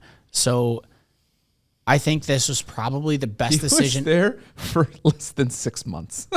It was the best. I remember him playing for. I remember when he 6 was games. on the Redskins. I do. He not was in there remember for when he was 6 on the games. He 60% completion percentage, which is above his average. Mm-hmm. 1,000 yards in 6 games. 6.6 average. That's Just low. a system quarterback. 4 TDs and 2 picks. Overall, 82.9 rating. Not too far off his So he's just his overall. He's That was- Kirk It Cousins was fucking 2.0. Kirk Cousins. Oops, He was what? that was me this time. He was what? He was Kirk Cousins 2.0. Kirk Cousins In had those 6 games, in his only 6 games. Now Cousins would have thrown for like 9 and 4. 9 touchdowns, 4 picks. You guys, you're stupid. And he would have been like, you're dumb. 4-2. That's dumb. What was his record? He was This is dumb. I think he was like We're 1-5 or something like that. Yeah, thanks. Because now I'm in it. Yeah. But regardless, I think looking at it, regardless if you like Cousins or not, it's probably the best thing for them to do. Because what did they a guy do? that can win. Give me a breakdown of what they did contract-wise. They extended him for this season, $35 million guaranteed, with an option, I believe, next year, and they saved $15 million in cap space. Okay. Well, that was the reason. Right. Okay, If but you're not there's gonna also trade another or do reason. something There's also else. another reason. You have a brand new first-time head coach. You have a brand new first-time GM. Yeah. Do you need to bring in a brand new first-time quarterback to try and develop in that? Not unless you're No. getting your guy on the free agency market, because you're not going to get him in the draft this year. Right, but you have to get him in a free agency market. That's not a brand new first-time quarterback. No, that's what I'm saying though. Like you're Right. not going to draft the draft for Right, quarterbacks. exactly. Is not So what I'm this saying year. is that was they did the best thing for them this year. And honestly, it's if they weren't going to get Watson, and I don't know if they were ever even in the market for him, but or not. It doesn't seem like it. I would want. Watson I has think said, "I Watson. like this." I mean, I like Watson. I think he's good, but I would still want to see him for a year before I figured it out. If I just told you, hey, the Texans are willing to swap quarterbacks with you today, you're questioning that? You absolutely. I am not, because like I just said, I like Watson, but what I just said also is I want to see him for a year. Like I need to figure out, is he still the same quarterback that he was before? But I mean, so are you taking that chance or not? Yeah. Okay, I was just curious. I mean, I'm taking that chance in Dallas, by the way, Right. with Prescott. But what I'm also saying is the fact that I'm not with Matt Ryan just because our O-line would then kill him. Deshaun would die. No, yeah, but he can scramble. He's been used to. Yeah. He's ran around in his whole life I'm just saying, in Houston. We would have to exactly give up. how We'd have do to that. give up too much for him. I'm just telling you. But yeah, if it was they straight just up, said, hey, absolutely, let's swap quarterbacks. A young, fresh quarterback who has not played in a year. Thank Right. you. Yeah. See him for the next 10 years. Why wouldn't you? So, all right. Well, I mean, good. Yeah, I think ultimately a good move for the Vikings. I completely agree. Oh, I agree on that. And he's really he's not that expensive for where the quarterback market is now. no. There's still a lot of guys that aren't as good as him or consistent as him that make more money. Boy, a guy who really hasn't won that game, getting And paid I did so much. Over I his did say career. that. I did say Holy that. hell. I came out and said that he hasn't won Played well. that game to maybe deserve that. Well, to help But- him out, though, it's definitely hasn't all been on him. Kickers, defense. Exactly. you That's name what I'm it. saying. You don't have to rely on your kicker if you just score a touchdown. Do you rely on your defense to? Never. I don't know what defense is. Okay. I am a Falcons fan. Well, right. Okay. You played defense. Now I so- played defense, and ours always had to carry the weight. Uh-huh. Always. Yep. Every time. Always making the plays. Yep. Always. Only unit Always. on the field. Yeah. Well, we were the only special teams too, for fair. some weird reason. That's fair. Did you ever? Well, you didn't play special teams. That's why. Yeah, I did. I was a holder. Well, even then we had like three defensive guys on the PAT. Why? We were pretty deep at holder. Real deep, like. I was a third string holder. What's that third? Emergency. Well, you don't want to jam a finger. Don't want to Tony Romo it. Right. Yeah, whatever. So Landry dropped by the Browns. Packers released the defensive end. Zadarius Smith. Yep. But they signed Cap. linebacker. Is it Calais Campbell? No, linebacker. No. The guy that's Campbell. Campbell. He used to play for something the Campbell, not- Falcons. Not Calais Campbell. Campbell. Andre, It was the Yes. first name yes, that I popped know, up. because I They know. signed him to a big contract Absolutely. for letting the defensive end go. Smith go, Absolutely. especially as well as Smith's played. Which As apparently important as that position is in the NFL. that's like thing. a rumor in the Vikings organization is getting Smith because Be a good pickup. I'd like the Cowboys. their to get new him. their new offensive Falcons to get him. their new offensive or outside I don't know, he linebackers didn't play coach. there before. Their new outside linebackers coach or linebackers coach in general was in Green Bay just last year with Zadarius Smith for his career, basically. So Breaking news. You need a better button than that. Yeah, like one that's actually breaking news. Jaguars released Miles Jack. Yep. That's not. That happened earlier today. No, but it literally says a minute ago from the Jacksonville Jaguars. I read it earlier today, so I know that it's not breaking. What was more breaking news, the Cowboys or the Broncos today? With Randy Gregory. The Cowboys signed Randy Gregory to a 5-year contract for 5 minutes. Allegedly. Less than 5 minutes. Allegedly. So I can't imagine that they actually have signed paperwork, considering he's officially signed with Denver. So they have fake signatures in Dallas and real signatures in Denver because of language that Jerry Jones put into the Cowboys defensive end contract. Clearly he didn't like. Yes, and didn't go back to the negotiating table at all. Really pissed him off, apparently. Whatever it was, my guess is some type of performance or how much incentive-related items that he did not let me ask you this. adhere to. Because we got some Broncos fans around, and a couple of our buddies are from Colorado. Actually from Denver. That being said, how much is Russell Wilson's recruiting ability, and not even him verbally saying anything, although he did for Bobby Wagner, is coming into play with these deals? I mean, I think more and more in all professional sports. You see it most in the NBA, but I mean more and more in the NFL too, with quarterbacks especially, or guys with bigger personalities. Guys want to go where they can win, especially guys who have already got that first big contract. So the Bobby Wagners of the world that have gotten paid, that you're not really worrying about that as much. But as much as you see that, though, you see the guy that hasn't gotten paid leave a situation and go into the dark just to get money. Yeah. I mean, I saw the Uzomah signed with the Jets from the Bengals. You know where that was for? For money. I mean, he hasn't gotten a contract, and he played great, and more power to him. But, like, I mean, what are you doing?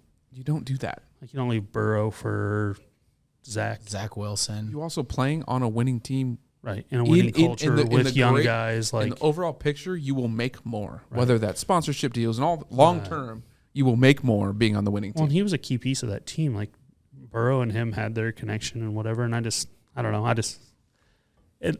Like, if there's nothing wrong with the locker room and I'm making money, millions, I just have it's not like the Bengals weren't going to offer him anything. And then this is just general speaking, right. NFL. Like, if you're in a locker room that's especially newly successful and you've got a culture built there that you believe in and a coaching staff that you believe in, and nobody did anything. More breaking news. Vikings are expected to sign veteran linebacker Jordan Hicks to a 2-year, $10 million deal. Yeah. So I mean, they need all the help they can get at linebacker at this point. I mean, does that mean Kendricks, Barr gone? Either or? Both? Yes? Maybe? I think one of them will be. Yeah, they'll have to. I think you have to be. Yeah, but that's not a big. I mean, that's not a big contract at all. It's just interesting. A necessity. Absolutely. But yeah, I just think I don't know if more guys will start doing that. Like San Francisco, I think is the one that jumps out at me the most because it seems like they're literally in every trade talk with Jimmy G. Are they going to trade Kittle? Are they going to do this? Like they've had a lot of mid-round picks that have been very successful. And obviously at some point those guys are going to get paid. But that's the team that like just pops into my mind from a perspective of if they believe in the locker room, if they believe in the coaching staff, like are those guys going to figure out how to make those contracts work? Like is Kittle sold on San Francisco and making his contract work if he needs to take a little bit less in order? Because right now, I mean, if they get rid of Jimmy G, like they're not paying their quarterback anything because he's on his second-year deal. Right. Like, yeah. So those types of situations, I just kind of struggle to see. Like at that point, you're taking the money and you. Watson is the cog that's going to turn the rest of free agency and make it move faster. I believe. Right. Who do you think? Because he's going. This is all teams are interested, and that he's interested in Niners, Browns, Falcons, Saints, Panthers. I think it's Saints, Panthers. I told the Colts no. He told the Colts and the Seahawks no. Well, he didn't tell the Colts no. Oh, but he told the Seahawks no. Yes, the Texans told the Colts no because they're in the same division. Right. Well, Cooper left Dallas. Well, he got traded for a 5th round pick. They traded 6th and for a 5th round pick. but Dallas was going to cut him. So like Dallas took a 5th-round pick instead of nothing. You got something, Right? And that's I just if you're going to cut like him, that's business, I guess. But like why that, cut him? That's where I don't know. So there's that same thing's happening in Minnesota right now. Michael Pierce didn't want what Minnesota offered him. I think it was one of those restructured deals, trying to save some cap space, different stuff, bring in veterans like the Hicks move that they just did there. Like you said, not a ton, but enough. And it sounds like Michael Pierce won't be with the Vikings next year just because he's just like, hey, nope. not going to work. We just signed the second best kicker in the league, so there's that. Yeah, boy. Second best kicker in the league? Young Hoku? Cool. Absolutely second best in the league. Last year you said he was the best. Right behind Tucker or what? Well, I mean, Tucker then went off and hit that like 67-yarder. What do you do about that? Tucker is by far the best. Well, What's it like? to have a good kicker? Yeah. I've had one basically for like 2 decades. It's glorious. Yeah. Yeah.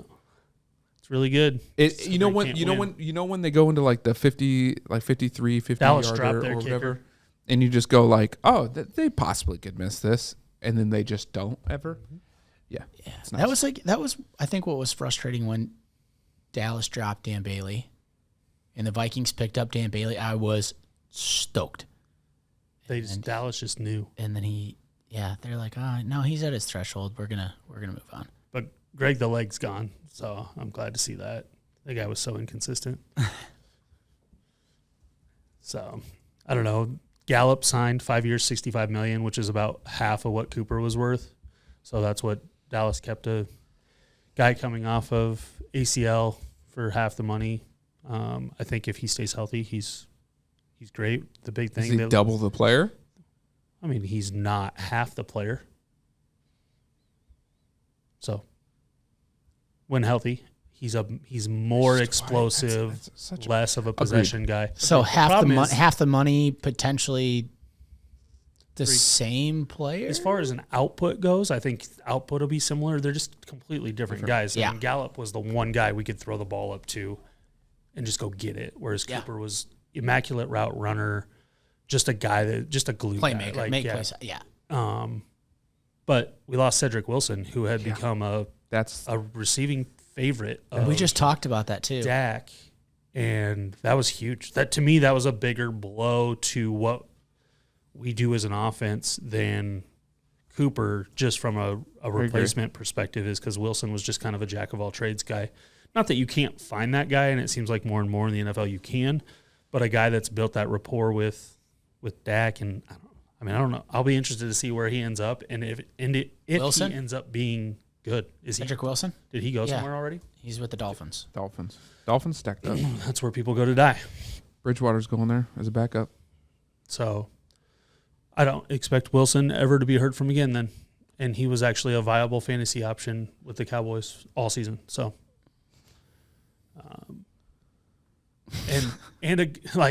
that sounds negative. Sounds bad, but I just think that's the truth. If the shoe fits. No second or third receiver for the Dolphins has ever been worth a shit when it comes to fantasy or you're not wrong. Consistency. What about back to the Landry news? Where do you think he goes? I mean, he was seeking a trade anyway, and then they released him, which I didn't understand. If you could, even if you like Cooper, even if you could get a fifth, you can't tell me you couldn't get a fifth for Landry. Oh, absolutely. So why didn't they? Yeah, that does. There's some receivers out there right now, and that market's gonna be interesting. But I think a lot of it hinges on Watson. Right. Well, I think that will always confuse me. Honey Badger's gone from KC. Honey Badger's gone. I think that will always confuse me though. If somebody's seeking a trade, it's like, I just kind of want out of here. This isn't where I want to be. I'm not the right fit. Right. And then a team just releases him and says, "Yep, here you go." Right. Like how often did you explore those options, or did you just? And why wouldn't you get a pick for him?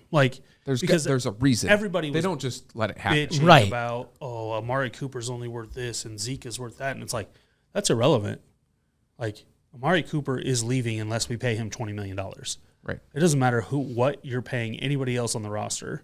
You have determined that he's going to hold out. Cooper is either worth $20 million or not, or he's worth zero, or he's worth a fifth. Right. So unfortunately, that's the gap. But if I can trade him, he's worth whatever one pick I can get. late round, or he's worth nothing if I cut him. What's the highest you think that somebody would have given for Cooper? I don't know that any, like, if they would have traded him earlier or what. Like, they would. It was 0 or a throwaway pick because there's no value behind it. They were going to release him. I'm drawing a blank. If he had another, where did he go? Coop? Browns. That's right. Okay. So the Browns get Cooper. Because I think somebody tweeted out something like wide receiver duo, a picture of Landry and Cooper. Bye-bye Landry. But we all knew Landry was leaving after the success that OBJ had when he left. Right, but what I'm saying, I guess what I'm saying in this situation is if somebody says that they want out, you immediately have to start exploring, and then teams are obviously going to question, like, okay, why does this guy want out? Or why are they wanting to trade him? Like, what's wrong with him? Problem with the doubt. And then like in that sense, you get down to the holdout stage where, okay, you had Antonio Brown or you had Le'Veon Bell or other guys that held out for so long that they're like, no, I either get paid or I'm not playing. Well, the issue with the Cooper situation was twofold. One, he was just going to leave, basically. 2, they announced that they were cutting him and releasing him. Then they did a trade, so they screwed up their leverage. So basically, they looked around, and the best they probably got was the Browns negotiated up. Hey, we have a throwaway 5th. Give us Cooper. But that's what screwed up the Cooper situation. But what I was going to ask is, like, how much does somebody holding out until they either get paid or don't? How much does that devalue them from an organization that's holding them standpoint rather than somebody else? So the Cowboys don't announce that they're cutting him, right? But they're willing to trade him. And Cooper's like, well, I'm just going to hold out until I get paid. If the Cowboys don't see him as a $20 million person, then that makes everything about that so much harder for them in that situation. But that's what makes the salary cap. That's what keeps the NFL so volatile or competitive year in and year out, is because the salary cap does that to teams.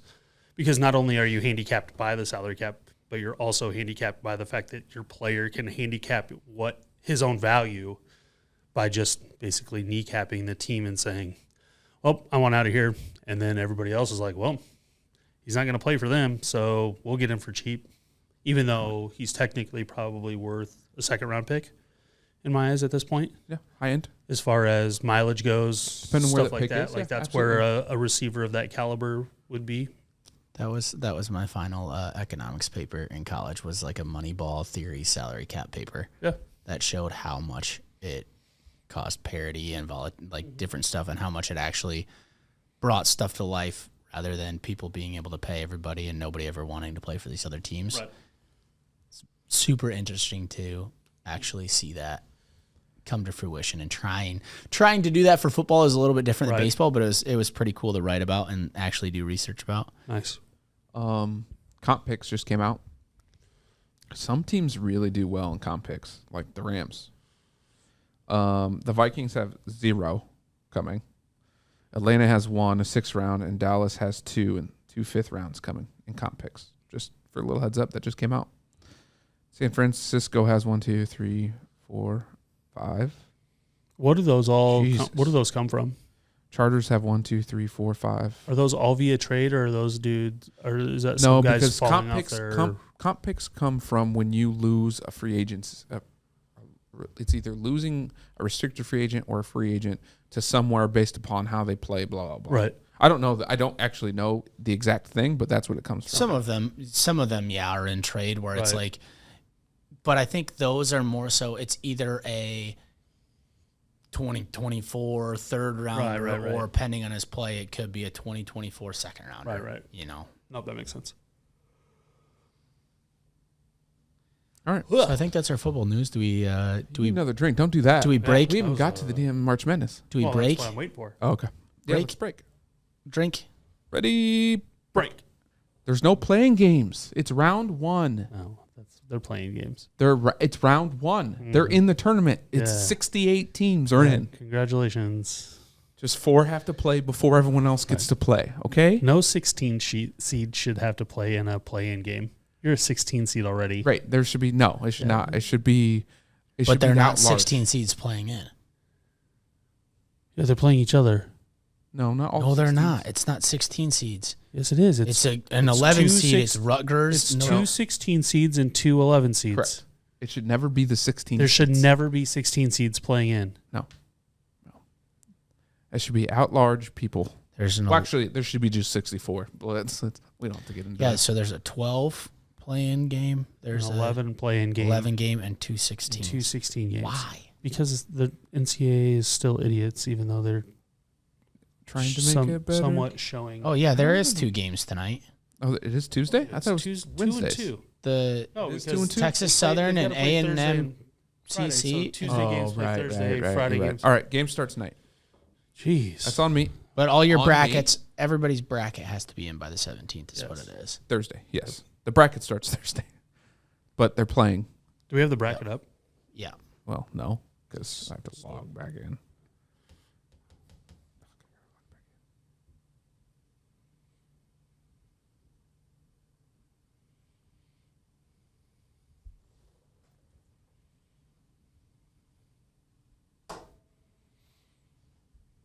Was it delicious? What are we March Madness? What are we doing here, boys? What are the rules? What are we doing? GoonSquad. What are we playing for? I mean, dubs. We playing for bottles? Yeah. Or are we playing for shots? Well, play for shots, he'll lose. Because that's just what happens when we play. I'm just saying, are we playing to buy or are we playing to drink? Is basically what it comes down to. No, you're not wrong. You're not wrong. I don't know. That's good. That's a good point. That's a good question. I mean, I think so. We're each filling out a bracket. Yep. Yes. And live, and we're just going best. Cole already has his bracket filled out. Of course he does. Didn't want to follow, be part of the team. I have my picks ish, but actually I've filled out like 3 brackets. I'll do better if I pick another one. Exactly. Yeah. So. Exactly. All right. Let's jump in. So what are we doing? Wait, how are we doing? We're just doing your standard bracket. We're not doing anything crazy this year. Yep. Standard ass bracket. So we're going like 1 point, 2 points, 4 points, 8 points. I think correct. Whatever that's the how it was basic set up. Yes. 32 for champ. Yep. Just your basic standard scoring. CBSSports.com. Yeah, absolutely. Yep. All right.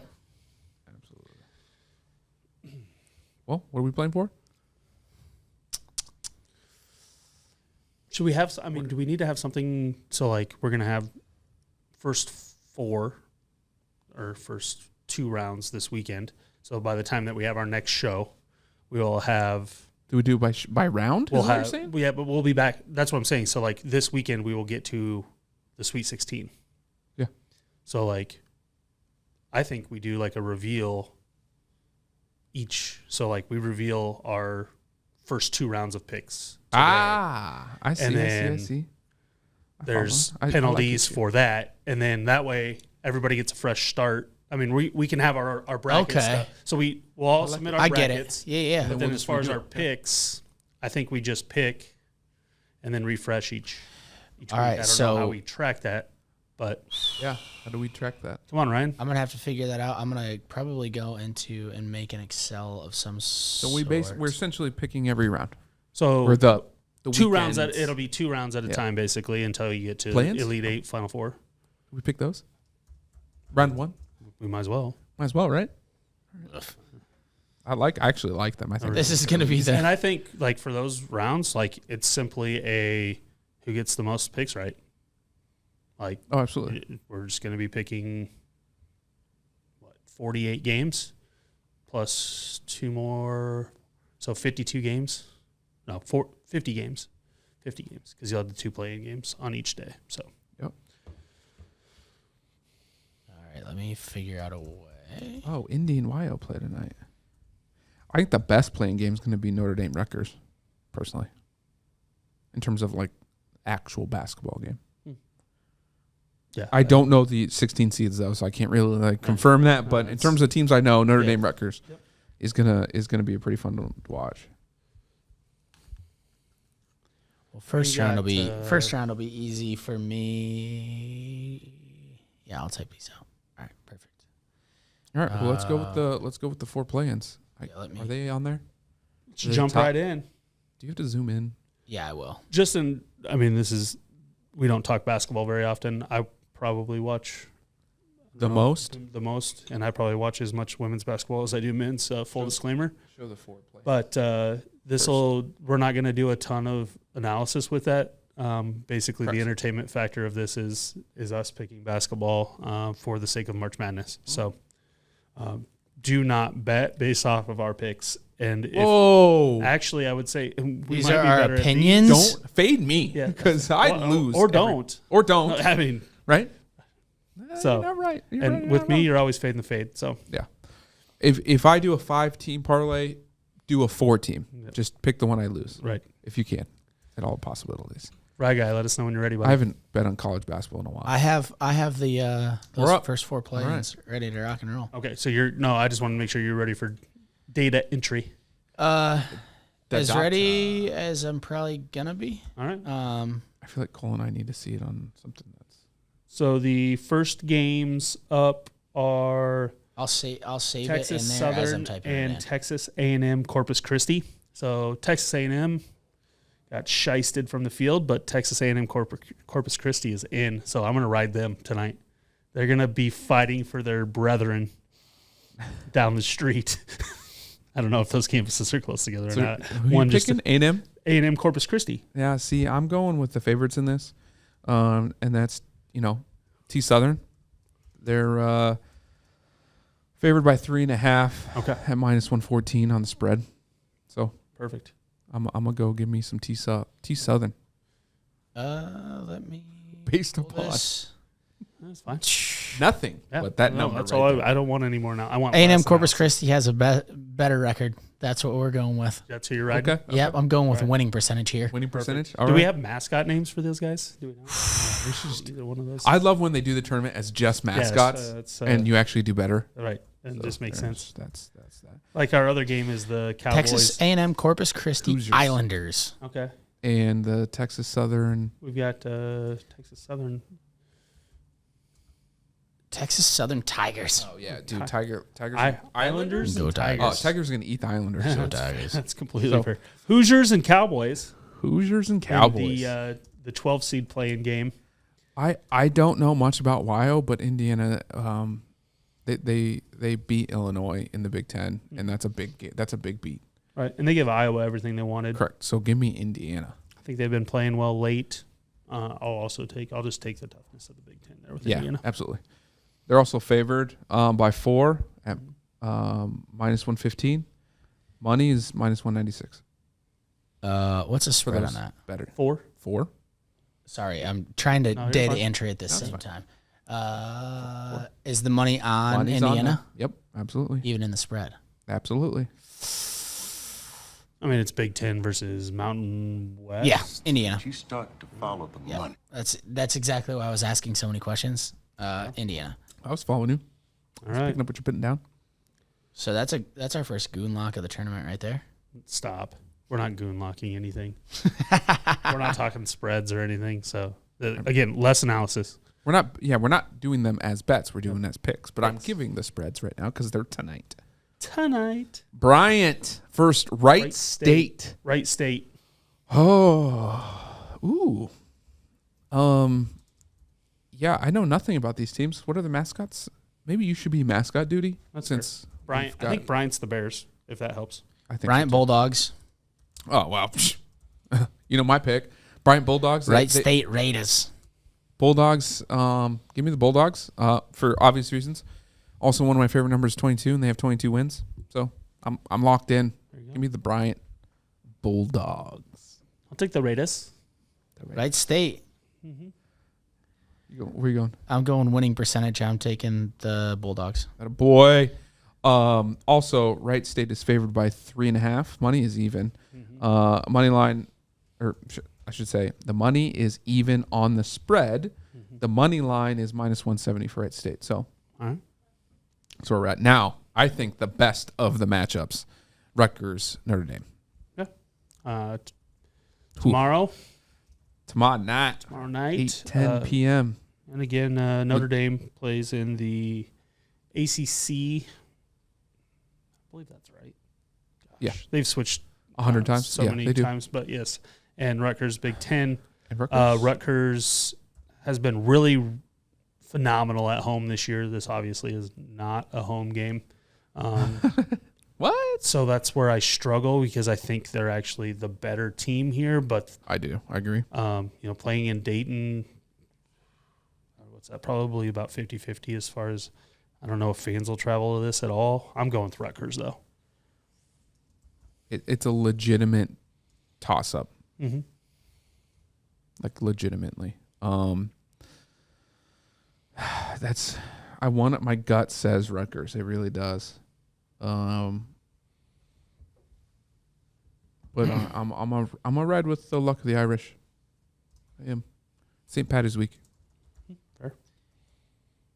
They didn't do me too dirty in football, so I'm gonna stick with Notre Dame here. I rode the Notre Dame all season. You did. I rode the train all season, so I'm gonna stick with them. All right. Jumping into round one. No, that was round one. Jumping into round two. It was so dumb. Which is round one. Which is round one. This Jumping is the in, first four. Excuse me. Jumping into the round of 64. Right. Yes, there you go. That's probably accurate. For For bracket speak. I wonder what order they go in. Do they even have? They don't have an order so far, so let's. I'm gonna pull this over. Let's start in the West. Have odds out They yet. don't have odds yet. So starting in the West. Do you want to just go down one at a time, or do you want to all pick? What's easier for you, Ryan? Probably just go down one at a time. Start at Gonzaga, Georgia State. Okay. From there, I mean, are we Okay, all Gonzaga. Are there any ones or twos that anybody's going to take? I mean, I'm just trying to help speed things along as far as there might be a couple of conversations, but I don't think it's happening in the 1 or 2 line. I would say that there is a.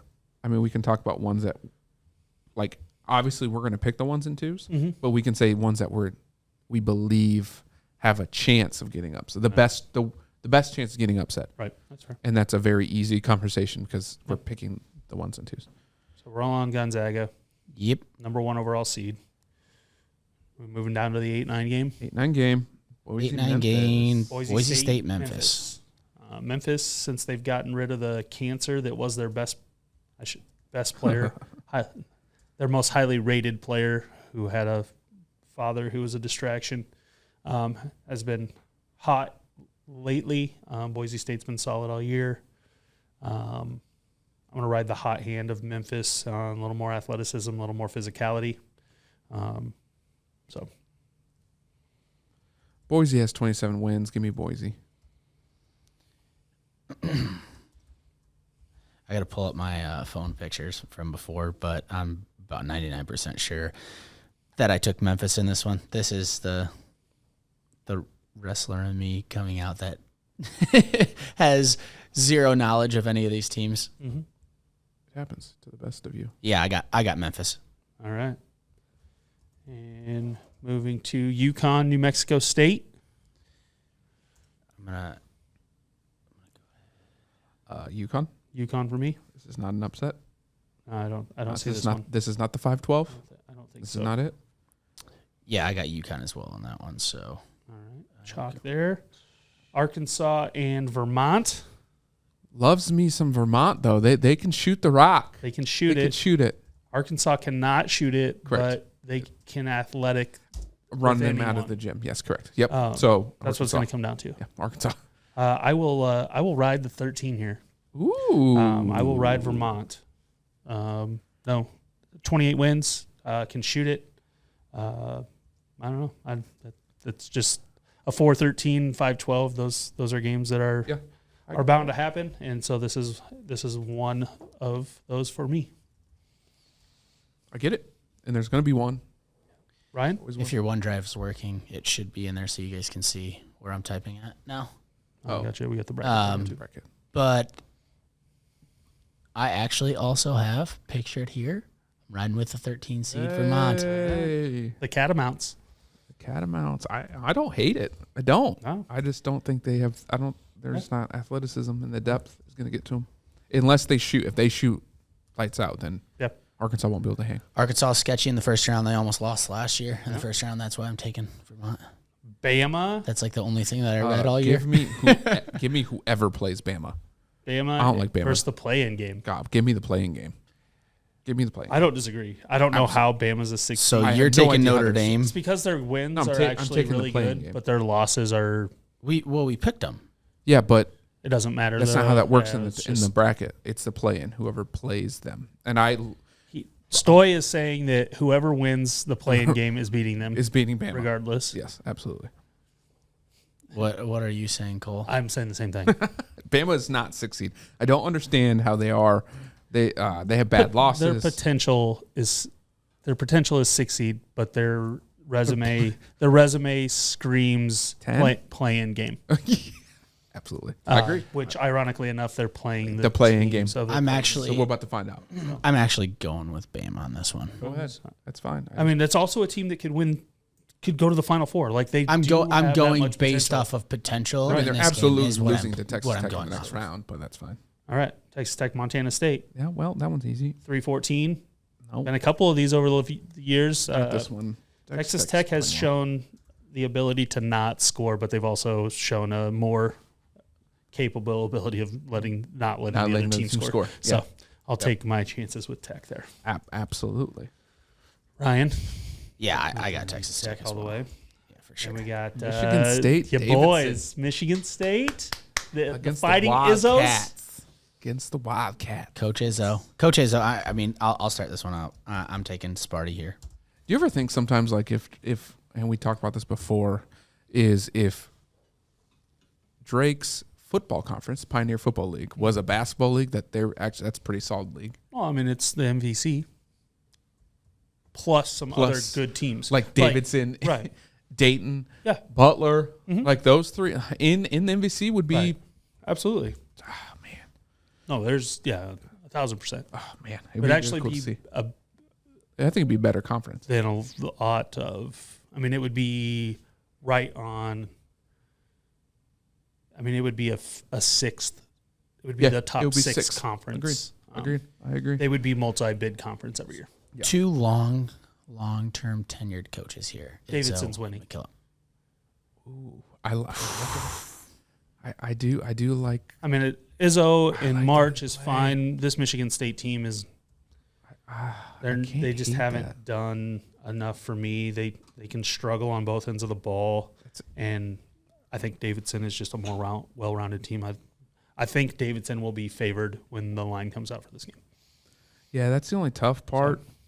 So I honestly wrote the Big Ten, and honestly, it's just Izzo for give me. the Wildcats, bro. Uh-huh. Give me the Wildcats. And as much as I hate to say it, Duke, CSU, Fullerton, I think a Duke Duke. is the most overrated team in the tournament, but I think they'll escape the 15 seed the first game. Yeah, I'll end up having them lose to Tech. So, Ryan, that's the is West. it easier to stay in the West since we're going to pick two games? I think it probably is. Probably. Pick the region. Because we're going by region. Yeah. Okay. Yep, that'll work. So coming work. back. I'll fix it. I'll fix it. Yeah. Okay, cool. All right. Zaga, Boise. No, Zaga. I don't have much to say. Boise is fine for me. Yeah, Memphis, I think, is going to give Gonzaga all they want. I just don't think they can score with them. Eventually, Same exact thing for Boise. Gonzaga is going to overcome that. Yep, absolutely. Yeah, I like Gonzaga here as well. So we all got Gonzaga to the Sweet 16, moving to the UConn. Arkansas, UConn, Vermont. I do like UConn. I like how their team is built for the tournament, so I am moving them on over Vermont in my bracket. I'm technically, also moving on with UConn over Arkansas, but over Arkansas. I'm taking Vermont. All right, I All like right. it. Hey, hey, the every rest year are we coming see in it, we swinging. see the double-digit 16 seeds. I don't. That's we know there's. what's going to happen. We just don't I think know what. I think that's my one double-digit like Sweet 16, and that's where it That's comes not in. me. That's- I just That's not mine. Here's the thing. Vermont is hot right now. They're and I also think playing in Buffalo. Yeah, home. which is about as home as it's going to get for a team that's definitely not going to be seeded based Correct. on their region. Right. So I agree. Yeah. Hey, I don't hate it. Yeah. They just have to shoot lights out. That's their only thing. Right. They go cold at any point.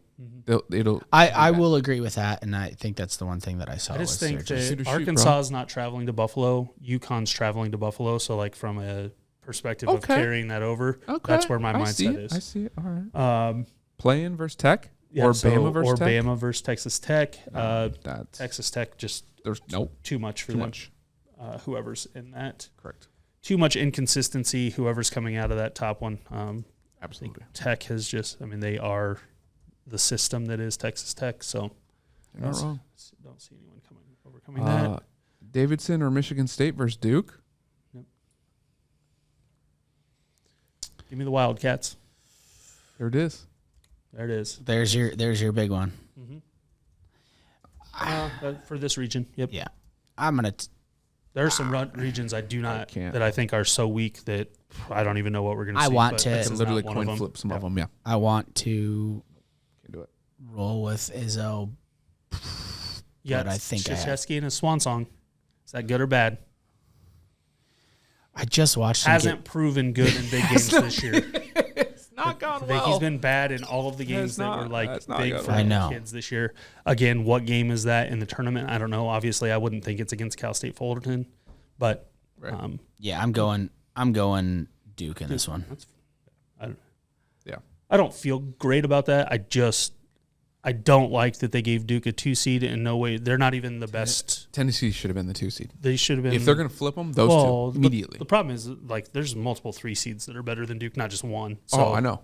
But I think of the 3 seeds, Tennessee deserved it more. And the ACC was so bad this year that Everyone just- good. So Stoy, who do you got in this one? Oh, Duke.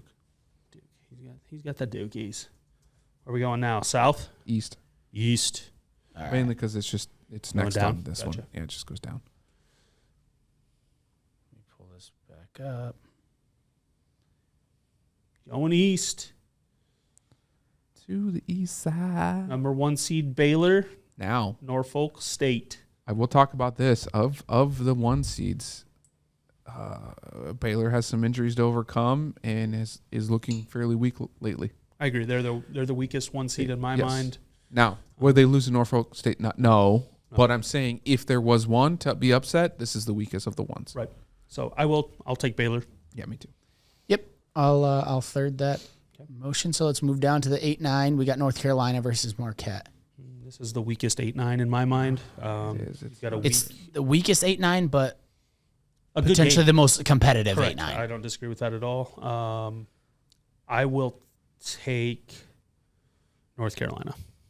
Me too. North Carolina's 8-2 in their last 10. Marquette's 4-6. They're just hotter. It's Yeah. trending. That's That's the only thing. The only reason I'm rolling as with well. North Carolina on this one as well. That sounds like a disaster waiting to happen. Next 5-12, St. Mary's versus the play-in Wyoming Indiana game. So this is usually if Indiana holds suit, which I think we all picked Indiana. Yep. I like me. This is usually you would see this flopped because usually St. Mary's is in Yep. The 12. Yep. spoiler.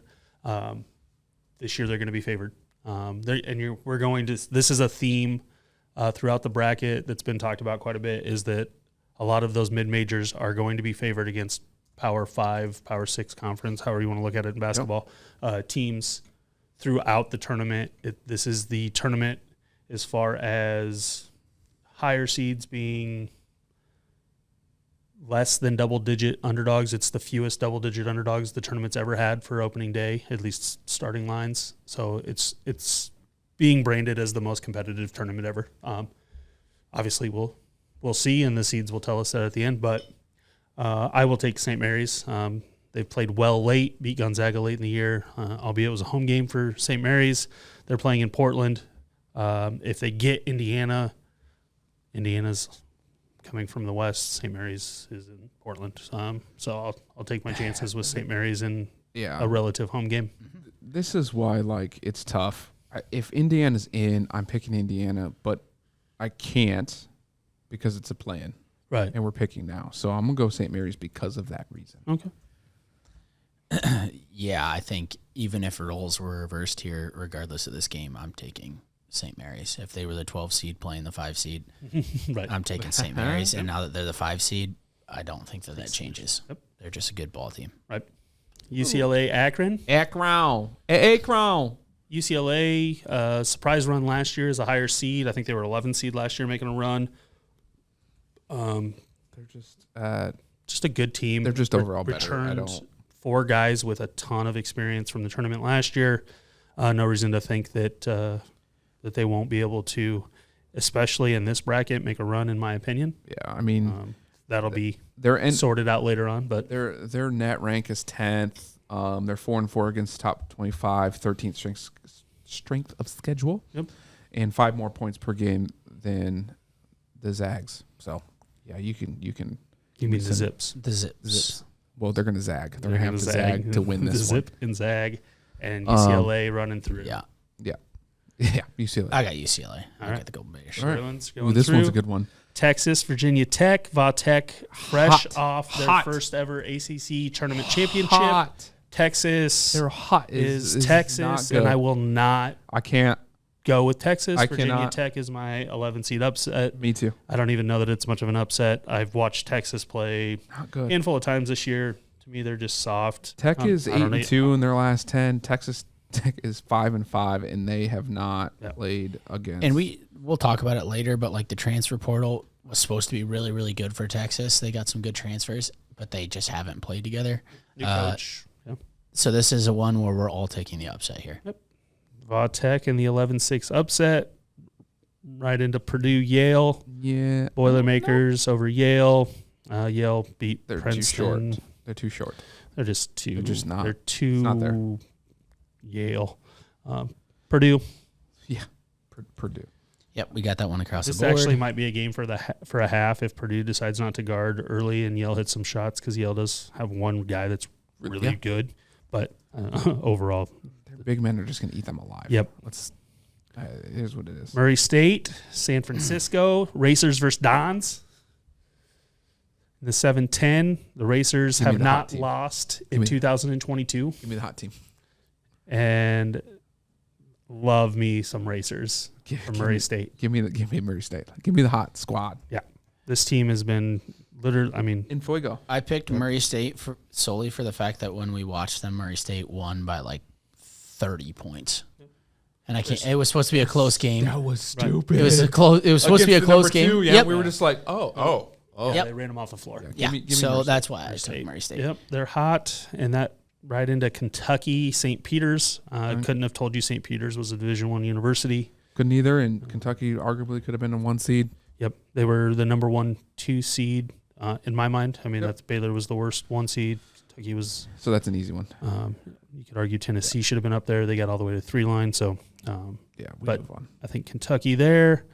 Moving back up to the top, Baylor, UNC. I'll take Baylor. Yeah. Neither one of those teams, North Deserve to Carolina be or there. Marquette, is a threat to Baylor, unfortunately, in my mind.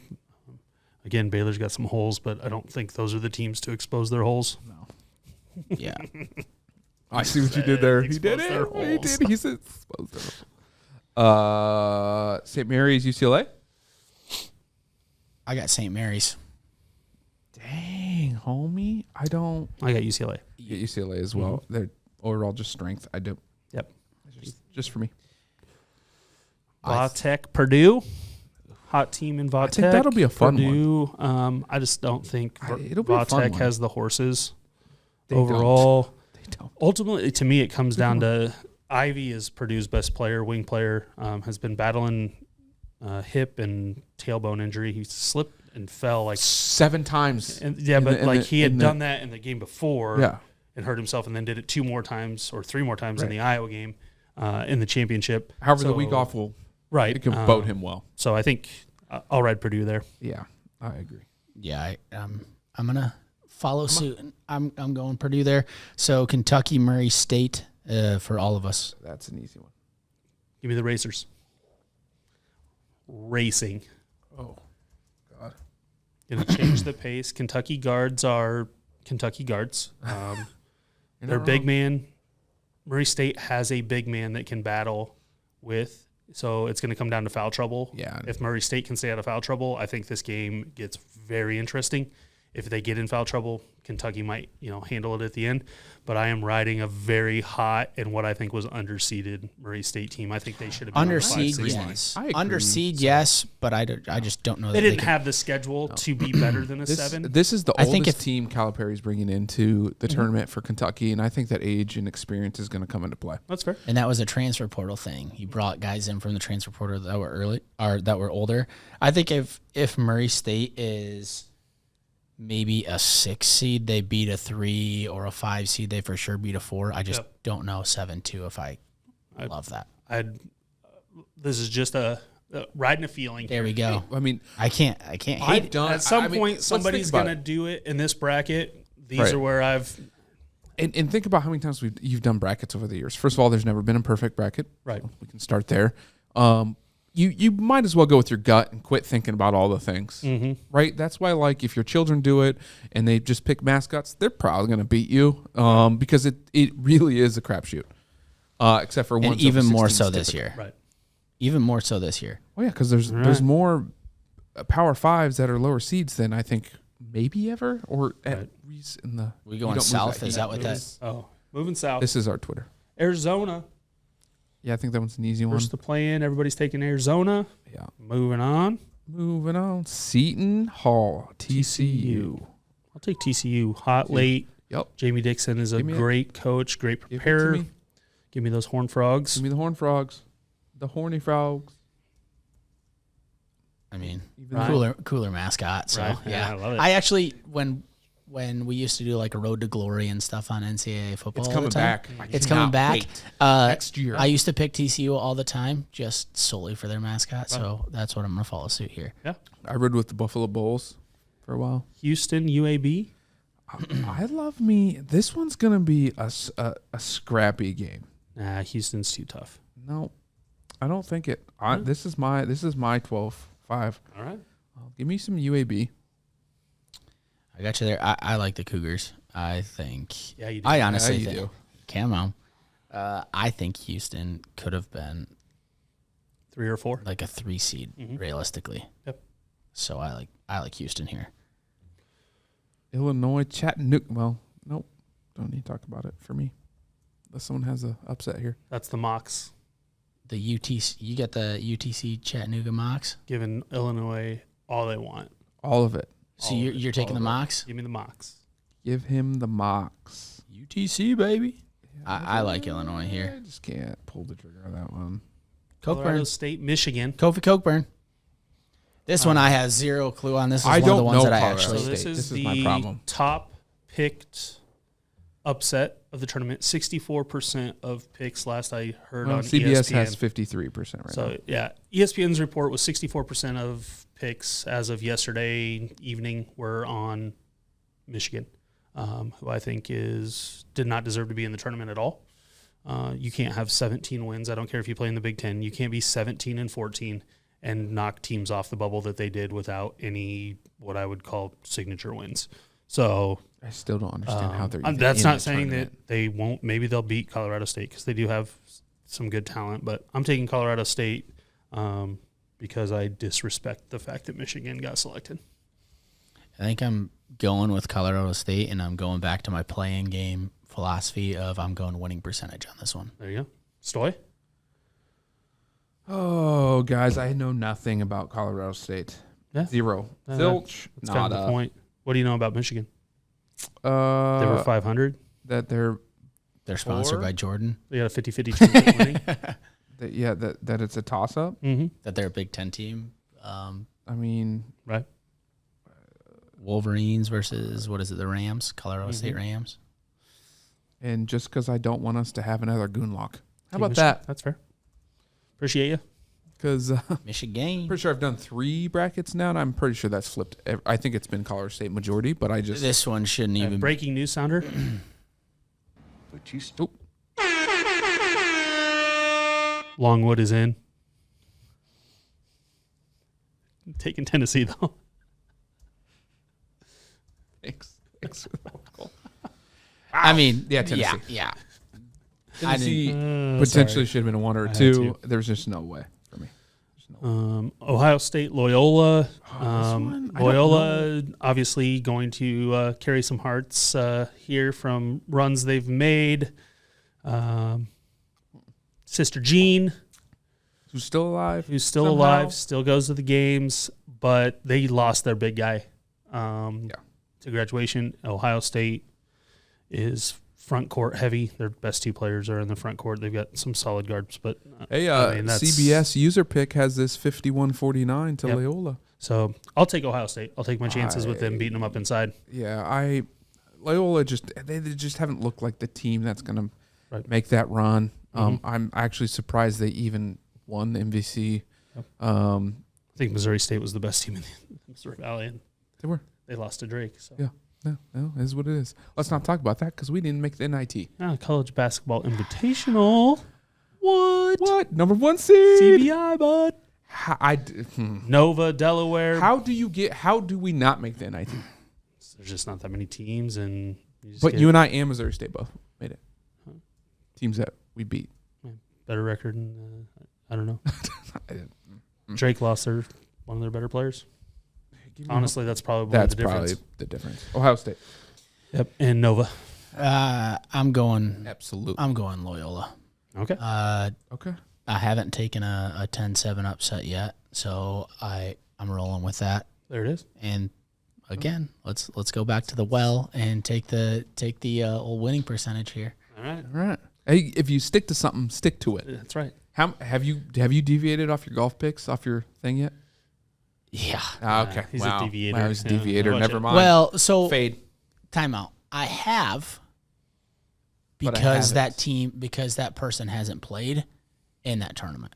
So there's a couple where that I've lost person hasn't every played time. in that tournament. My stuff has gotten blown up every Or time the person. or there was only one. The one was, I think it was the Arnold Palmer. The payout was messed up in my sheet. So there's been some, but not a lot. the Midwest. Arizona, swang. TCU. I think we all rode TCU. Take Arizona. Where are you? What do you do? Oh, yeah. Going back up. I mean, I went to- I everybody jumped. It's the just same thing. We've everybody, already- everybody already picked Yeah. on the bottom, Yep. so it didn't matter. Arizona. And then are we? I mean, Give that's me a pretty. Illinois. Give me Houston. Yeah. If that. Yeah. Yep. Because you had Chattanooga. Houston. I got Yeah. I got I the would box. absolutely Yeah, absolutely. agree to that. Absolute upset. I think this. Ryan, who's your? Sorry, you took Illinois, didn't you? Yeah, I did. And Houston. Yep. And then who'd you take? You said you love the Cougars. Yeah, I have Houston beating Illinois. Okay. So you have Illinois beating UAB. Yeah. Okay. And then Absolutely. I mean, duh. geez, what are we getting into here? Tennessee. Yeah, Tennessee. Just give me beating Tennessee. It doesn't whoever. matter. It doesn't matter who plays. Tennessee's going to win.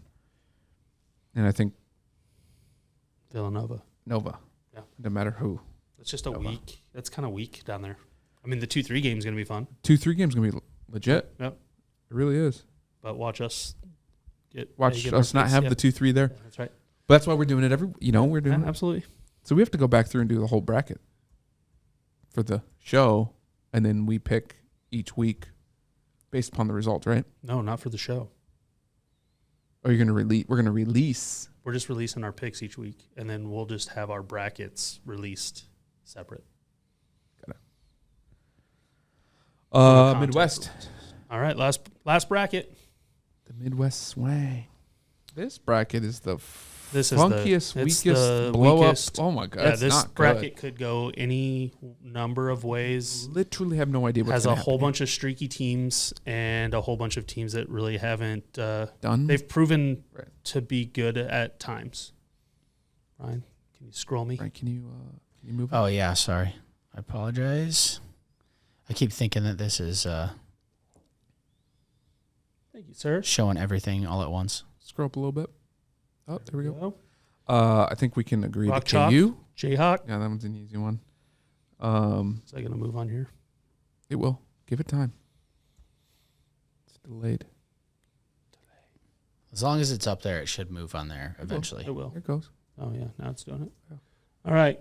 KU. Yeah. And then we got San Diego State Creighton. Give me Creighton. I agree. Creighton's playing well.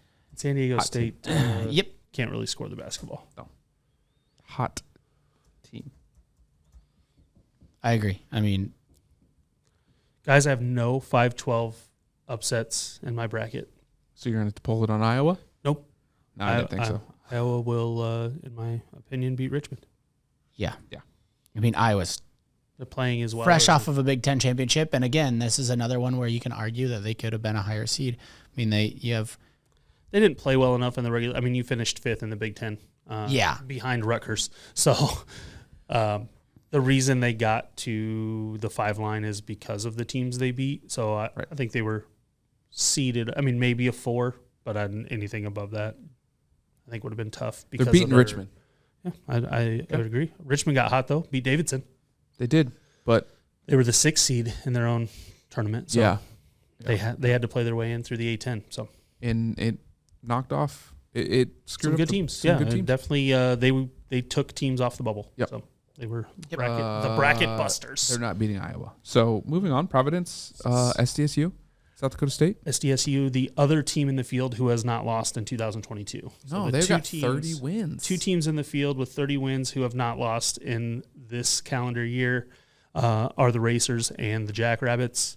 Give me the Jackrabbits. come on. I can't. My Get wife would jacked. kill me, so I'm going Providence. All right, that's fair. If you didn't know, my wife played soccer at South Dakota, and it just by name, South Dakota versus South Dakota State, they don't get along. So Get jacked. Shout out Cody Caldwell. Wrestled with him up at UNI. He's the head assistant at South Dakota State right now. So Not to mention, South Dakota State Iowa game over 200. yeah, I mean, that's going to be a shootout. That's why I'm rooting for that game. So let's go. both of those teams love to get up and down. Providence, obviously, 25-5. They were first place in the Big East. Won a Big East title. Obviously, they lost early in the Big East tournament, but they've won a lot of games against a lot of good teams. So, no doubt they're going to give South Dakota State all they want. But that's more of a rooting interest game. I think Iowa South Dakota State would be a game of the tournament. it'd be pretty fun. I just can't. So I'm out. LSU and your enigma of a team, Iowa State Cyclones. You guys, they no. When we talked about transfers earlier, though, Brockington might be the most So LSU lost successful transfer. LSU has a new coach. new coach, Which- and it could be bad, could be good. Nobody really knows for sure. They've been kind of an up and down team all year as well. Iowa State, if they score the basketball, they're probably going to win this game. If they don't, they lose by 30. Correct. And it can go either way. This is another. It's a 50-50 game for me. I'm going to Iowa State because that's going to be my rooting interest. I have no rooting interest for LSU whatsoever. Games in Milwaukee. Going to have more fans than LSU. More to play for, I think, from a pride standpoint in Iowa State, especially how they ended the season. That's why I'm riding Iowa State. So. How do you feel about it? So this game is gross. There's no the face you're How do you making feel is about it? absolutely correct. How do you feel about it? I think Iowa State exceeded everybody's expectations already. Early. And I think for that sole fact, I think LSU wins this game. I think Iowa State's already exceeded those expectations. But at the same time, it makes them dangerous because they are better than what people thought they were going to be. But I like LSU regardless in this game. Iowa State has lost a few games in the last 10 games by like an average of 20, and I'm not shitting you. So gross. They've Which is also part of played, the gross. They've also played better on the road than they have at home. So LSU hasn't lost by more than 5 points in the last 10, and I believe teams rally around new coaches regardless. They either come together as a team and F off the coach, or they rally behind the coach. So give me LSU. Perfect. Wisconsin, Colgate. No, I can't. And Wisconsin, the other team I don't like in this tournament. Colgate is not the team to upset them, in my opinion. No, though. that one's not the one. There's Nope. better teams for that. Absolutely. But I'll take Wisconsin. Now, you talk about a 7-10 matchup. Who do you have? I just assumed Wisconsin. Yeah. Because there's no way Colgate's that team. USC, Miami. This is my 10-7 upset. This is it. Now, USC is I think it's like the second tallest team in the in college basketball or something like that. Yeah. But Miami's speed, grit, and overall tenacity. Although Miami's also one of the shortest teams. And they also play in the in the ACC. nation. So give me Miami. This is a 10-7 upset for me. Take the Trojans. Stay with my theme of Should have took the Trojans. protection. Whatever. I'm protecting my bracket with Trojan. With Trojan. Shout out Trojan sponsors. Take what we could get. Take anything. Perfect. So you have USC, you have Miami. Give me the U. What? I'm going Miami based off of free throw percentage. Oh, I love it. Love it. They're shooting You 74. Can you do a bracket? And I'll throw in. I'll give you a couple bucks for this one. Only on free throw percentage. The entire That would be fun. That would actually kind of be legit. And it'll- You're going to have a lot of losses in the first round. Yes, you are. Because the Those not so good 16 teams are good. seeds can shoot the shit out of those free throws. Absolutely. I just Auburn, actually, Jacksonville State? Yeah. I don't like Auburn. Nope. But Auburn But shoots I- better free throws. But, Yeah. but Did they? Jacksonville State. Yeah. Oh, then I'll take Auburn. Jack State's not that team. No. They're not that squad. No. I All right. see this. All right. Working it back through. Kansas, Creighton. I'll take Kansas. I think Creighton can give them some trouble, they'll but scare 'em, they just but don't have enough they don't have the- horses. Nope. Creighton could be a bracket buster, but I just can't see them They can't. beating. I would not be Kansas. shocked if they do, Right. but I can't pick them. Iowa Providence or game of the. I'll take Iowa. or the game of the. Yep. I'm gonna take Iowa as well. Imagine all the Yeah, fans. for the, I got the Hawks. I got the Mhm. Hawks in this one. Imagine the fans for the KU Iowa game. No, that'd be fun. That'd be a place to be. LSU or Iowa State versus Wisconsin. I just don't like Wisconsin. No, nor do I. But I don't know if I can like do those it, though. other two teams less. I just don't. I don't know. Give me free throw percentage. Okay. Wisconsin is shooting 74%, 74.2 to be exact. LSU is shooting 73.2, and Iowa State is shooting 68.4. Wisconsin. On Wisconsin. Badgers. God, that's Common so opponents terrible. between Wisconsin and LSU. Also, They're both undefeated against their common opponents. the game's in Milwaukee. It's a home game. Oh, never. Well, that literally flipped the pick for me. It's in. That one. That was it. Yep. That was it. So then, I have a buddy who teaches up in Wisconsin, and he's a big basketball guy. I said, so are you? I said, if Iowa State, Wisconsin play in this, you're taking work off, right? And he's like, no, he's a big Iowa State fan. He's like, I don't know if I can do that. I said, that's a lie. You will go to that game. Absolutely. You want to know Auburn? a random wrestling fact that I know from a Grandview coach? Yeah. Des Moines going to host the tournament, the national tournament next year. Next year. That's not a secret. For D1s? Wrestling. Yeah, the basketball's back next year too. Mm-hmm. Fun fact. I mean, it's not. No, it's not like a super. Let's pick the spicy- last Wait, game wait, here. wait. Stop. I'm done with this He went- conversation. he went I've to- got to leave. Auburn versus USC or Miami. Give me USC. Mic drop out. I mean, I'm going Auburn. Yeah, I have to go Auburn. Absolutely. Based off of the assistant coach for. Never mind. Never mind. Yeah. Auburn. Close strong. Wait, D1s or NAIA national tournament? NAI. Oh, okay. I was like, no, I don't think that's a thing. I don't think it. Yeah, so I wonder where they're going to do it. So they used to do it at the Jacobson Center, I believe, on the fairgrounds. And it was actually a really good event for it. I mean, really good location for it. And that's actually a way bigger venue than what people think. Right. I agree. But I wonder if they do it at Wells Fargo. So the reason I say Wells Fargo makes the most sense is for traveling teams staying downtown. The hotels. But the Clearly. fairgrounds and Jacobson Center almost makes more sense for everybody's on top of each other out there because there's not as much seating. Right. So I think maybe they close the aprons at Wells Fargo. I think they have those black aprons that can close that third level. Potentially, if they need to do that. I don't know if they need to do that. I mean, wrestling's getting popular enough where maybe they don't need to. But at the same time, I think it's wrestling. Everybody wants to be on top of each other, yelling at each other. I mean, that's what it is. We just lost that last screen, so. We sure did. That's because your computer went to... No, not yours. That computer.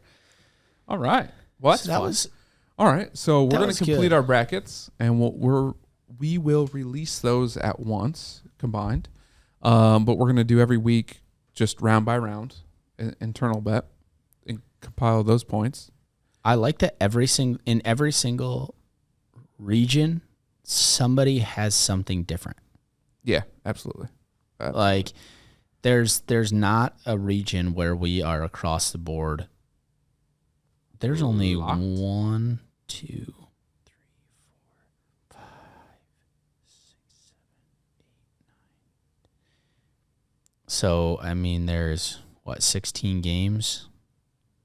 Yeah, so 16 games. 10 out of the 16 games we have a idea that we think is probably going to happen, but we still have 4 discrepancies across those. We also didn't decide what we're playing for. No, we didn't, and we'll have to do that off screen, or unless you guys think that you want to chime in and tell us what we should do. I will absolutely figure out a way to organize this better on this Excel sheet, but this was the quickest way that I could type this in under the circumstances, so that's what we're going to roll with here. But as always, everybody, Cole's gone. Like, subscribe, Fade follow, Cole. share, fade Cole, Fade slice Cole. Slice Cole. If you guys, I mean, I know some of our listeners are in our office football pool league, always a fun league. Struggling a little bit this year. Somebody did take Cam Smith this week and got 3.6 million points. Shout out We're not old doing Caleb well on Oswald. Like that. That's just a great pick. That's a big week. That's like Huge. when we get to the look forward to the future. We are not doing the PGA Championship at the end of the year because it's $15 million, 15 million points. We won't be doing that. So this is going to end the week before. So everybody's still in it per se, but you have to win a lot to get there. I mean, the leader's at 5.9 mil. And I'm at you're, under. You're last place at 700K. I'm not last. You're in last. I'm second to last. I will. I'm second to last. There's a reason you're second to last, but you're in last. We'll talk about it off camera. Anyways, like, share, subscribe, and yeah, look out for us. It's time.